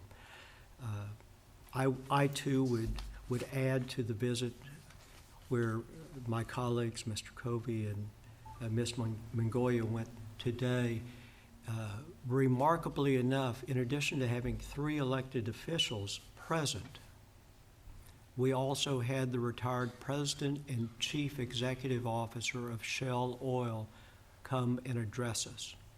Truly remarkable, as this gentleman noted, he went to public schools, and at his position, he chose for his children to attend public schools, and his children chose our district for his grandchildren to attend public schools.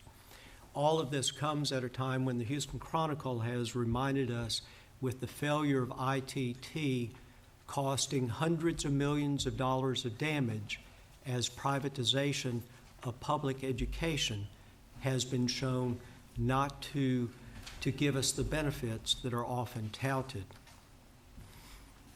I often have prepared comments, and there's one final one that is unprepared, but I'm going to make it because we had a room full of educators. 3 years ago this month, I returned back to board service after missing 2 months worth of activity because of illness. As a stage 4 survivor, I still had a 3.5-foot long feeding tube attached in the middle of my chest. I could not walk without assistance. I could not drive.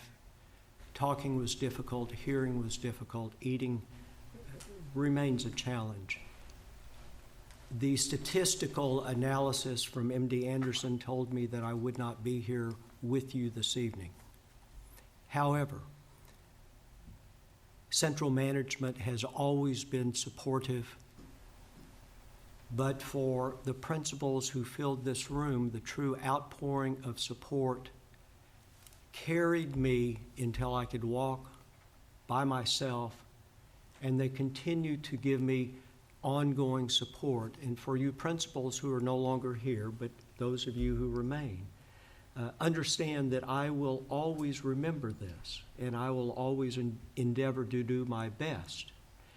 I'm also reminded that at one of the wonderful sessions put on by management, but also at the leadership of my colleague, Mr. Covey, we had the CEO of HEB come and talk to us. And he mentioned a number of key touchstones as part of his corporate strategy. A chief one was that of corporate culture. The corporate culture for this district is that of family. Clearly, the schools have embraced me, taken me in as part of family, which means you do the same for your own. But I also hear that this spirit of family flows throughout our district. And so I have to tip my hat tonight to senior management, but also management at the campus level for continuing to embrace the corporate culture of family that is a big tent. So thank you.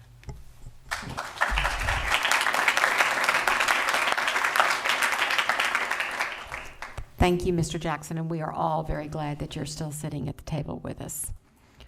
Mr. Ryan, do you have one more thing to add? I do have one more thing. Our colleague, Dr. John Ogletree, his church will be celebrating this month, I believe, your 30-year anniversary, First Metropolitan Baptist Church. And I have to tell you, John, and I think my cohorts will agree, you're a man of honor and integrity that has served our community and our district tirelessly, and I couldn't wish you the best on this anniversary. So congratulations.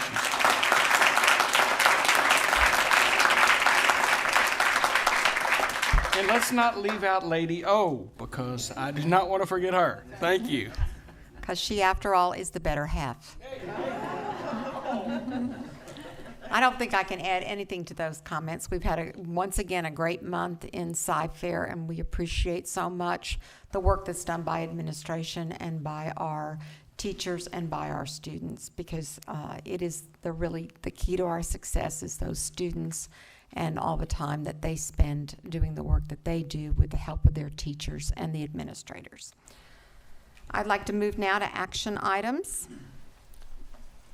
Also, during the course of the Committee of the Whole meeting, it was a consensus of the board that the following action items be approved as submitted or amended.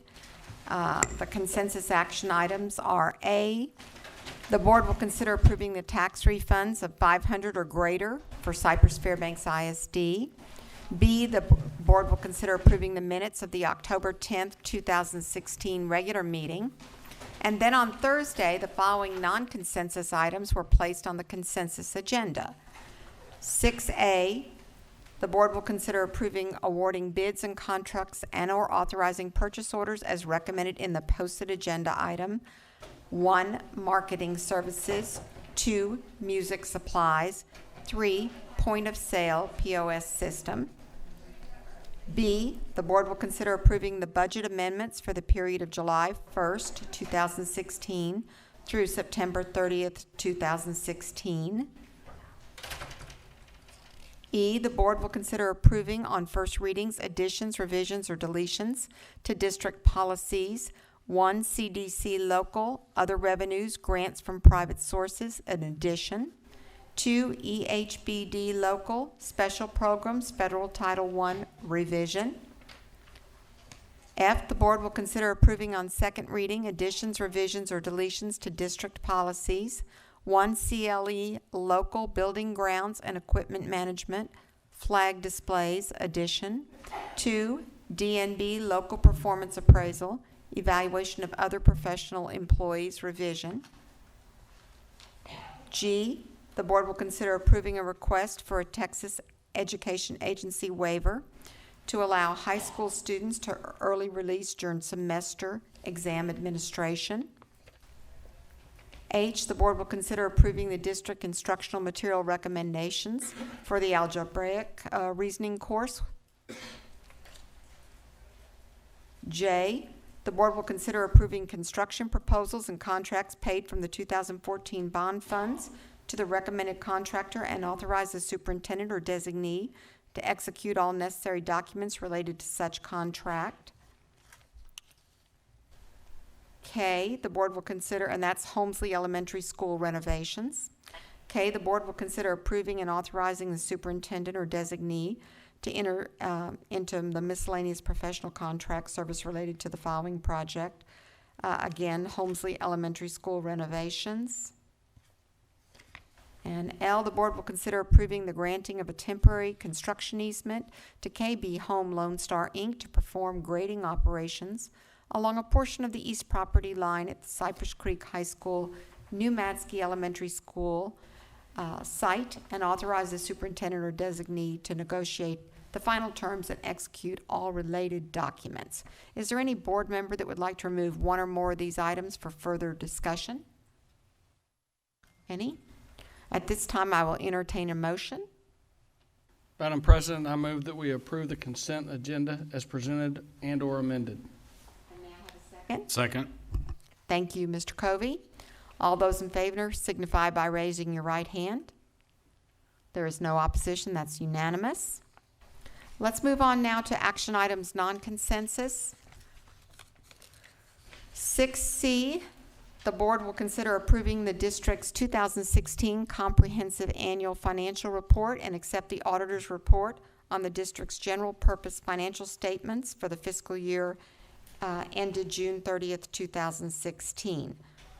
Do we want to consider that with D at the same time? Can we do them at the same time? Probably have to be two separate. Two separate? All right. May I have a motion? Madam President, I move that the board approve the district's 2016 comprehensive annual financial report and accept the auditor's report on the district's general purpose financial statements for the fiscal year ended June 30th, 2016. May I have a second? I second. Thank you, Ms. Blackshear. All right, any discussion on this item? Mr. Jackson? Although I was not here last Thursday, I did happen to take a look at some of these documents. My favorite reading is always the financials. Mr. Snow, if you would, or have a member of your staff, discuss what I consider to be a significant change in the pension liabilities. We've talked about this each of the last 3 years. Certainly last year, we had a new statement that we were required to follow. And so I would like for you to discuss the magnitude of this change, and if you are able to identify significant components and quantify those. And if you can't quantify those components and break it down, you can get it to me offline. Thank Certainly. I'll turn it over to Karen and let her answer that question. Mr. Jackson, the three components, I can't quantify them right now, but I can get that information to you, but it's made up of 3 items. The first item is that was an adjustment because the actual investment results did not turn out as good as projected.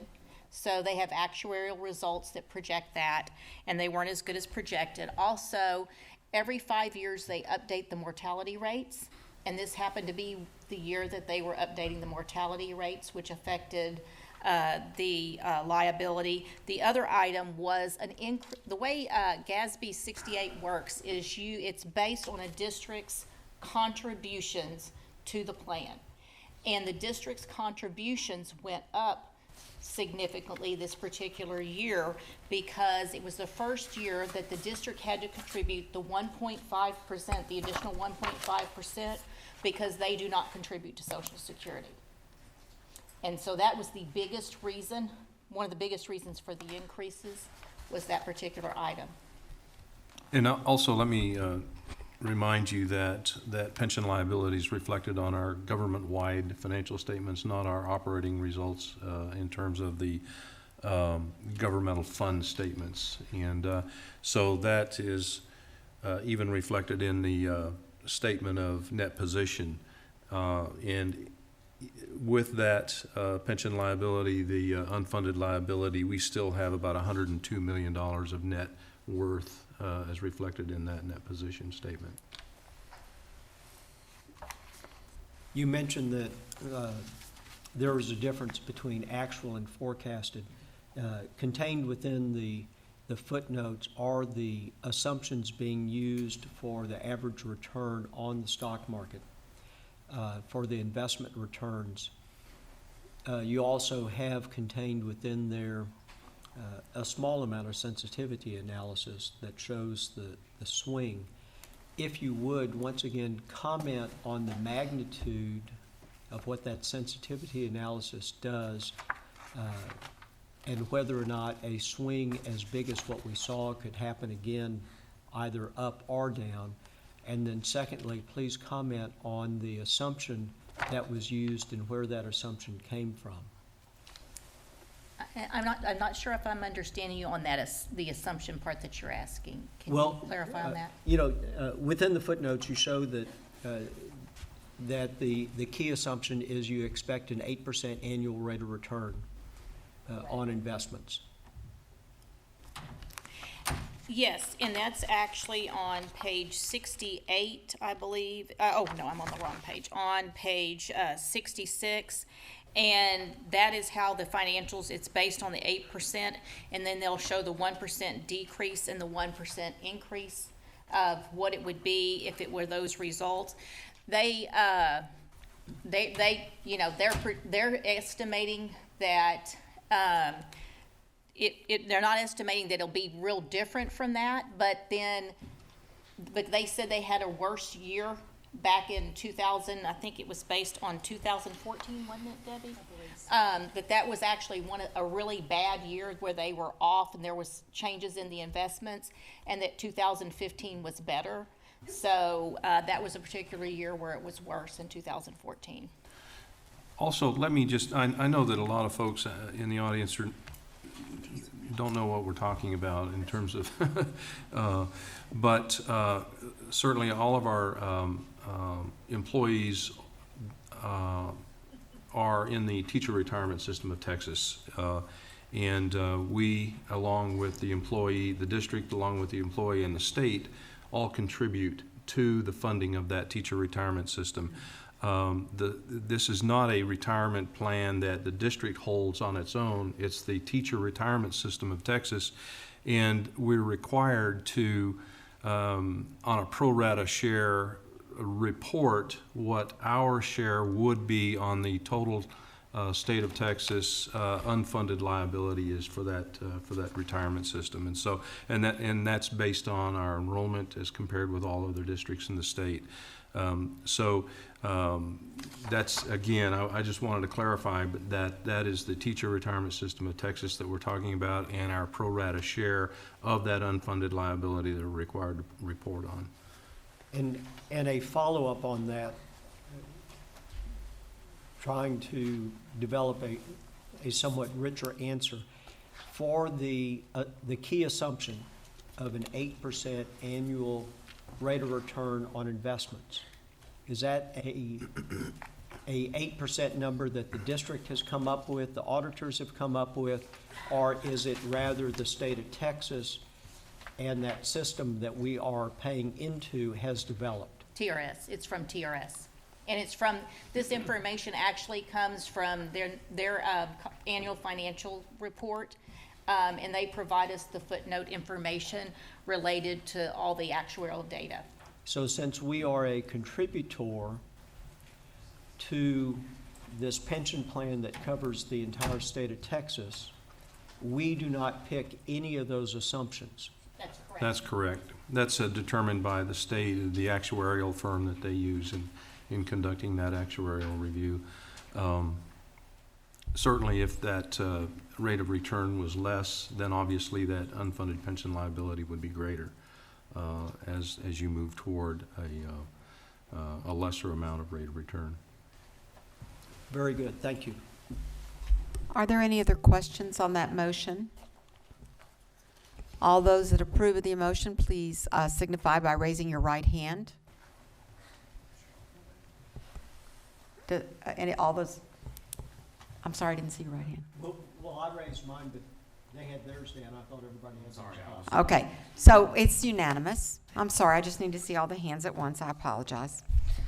D, the board will consider approving the auditor's report on the district's fiscal year ended June 30th, 2016, required by provisions of the Single Audit Act of 1984 as amended in Title II U.S. Code of Federal Regulations, CFR Part 200, Uniform Administrative Requirements, Cost Principles, and Audit Requirements for Federal Awards, Uniform Guidance. May I have a motion? Madam President, I move that the board approve the auditor's report on the district's fiscal year ended June 30, 2016, required by the provisions of the Single Audit Act of 1984, as amended in Title II, U.S. Code of Federal Regulations, CFR Part 200, Uniform Administrative Requirements, Cost Principles, and Audit Requirements for Federal Awards, Uniform Guidance.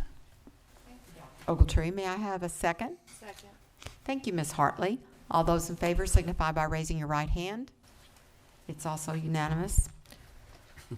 Although Mr. Jackson is not here, so we could note that.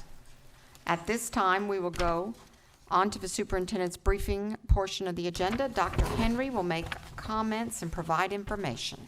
Thank you, Madam President. Board of Trustees, more than 3,500 guests visited the third annual CFISD Health Expo benefiting the Health Organization of Physical Educators on October 8th at the Berry Center. The event was organized by the Community Programs Department in partnership with the Cy-Fair Houston Chamber of Commerce and was underwritten by Memorial Hermann Cypress and sponsored by Cypress-Fairbanks Medical Center Hospital. The expo sponsor was MD Anderson Cancer Center. Almost 3,500 visitors came out to the Berry Center on October 11th and 12th for the 22nd annual CFISD College Night. This was the first year for College Night to take place on multiple nights. The event was hosted by the Guidance and Counseling Department and exposed students and parents to more than 200 colleges and universities, technical and specialty schools, and military representatives. District 10 U.S. Representative Michael McCall concluded his month-long Back to Blue tour by visiting Chief Alan Bragg in the CFISD Police Department on October 26th. According to his website, Representative McCall is committed to ensuring local law enforcement officers have the tools and training they need to keep communities safe. The district's STAR end-of-course exams will take place on December 5th through December 8th for students who have completed English 1, English 2, Algebra 1, Biology, and U.S. History. The students who will test in the December end-of-course administration include students who were absent for the spring 2016 test, students who completed full course credits in summer or fall, and students who have not previously passed. Our College and Career Specialist team and Office of Advanced Academics will present the CFISD Career Options Fair on November 15th, which is tomorrow, 5:30 p.m. to 7:30 p.m. at the Berry Center. Students grades 6 through 12 and parents are invited to attend and learn about post-secondary career programs available after high school. They will They will be able to browse the career fair and speak directly to representatives from a variety of trade and technical schools and programs. November 16th has been designated as National Education Support Professionals Day. The district would like to recognize our support staff and say thank you for the contributions they make to public education through their dedicated service to our students. I'd like to remind the community that schools will be closed, believe it or not, the week of November 21st through 25th for the Thanksgiving holidays. Some of our support facilities, including the Instructional Support Center, will also be closed. I'd like to wish all students and employees a relaxing and safe holiday as we take time to be thankful for the many freedoms and blessings we enjoy in this country, and we will look forward to seeing everyone back safe and sound on the 28th of November. Thank you. Thank you, Dr. Henry. There is no need for a closed session tonight, so this meeting is adjourned, and we'll see you next month in December, but our meeting will be at the Berry Center next month. Thank you very much for coming, and those of you that are watching us on TV, thank you also.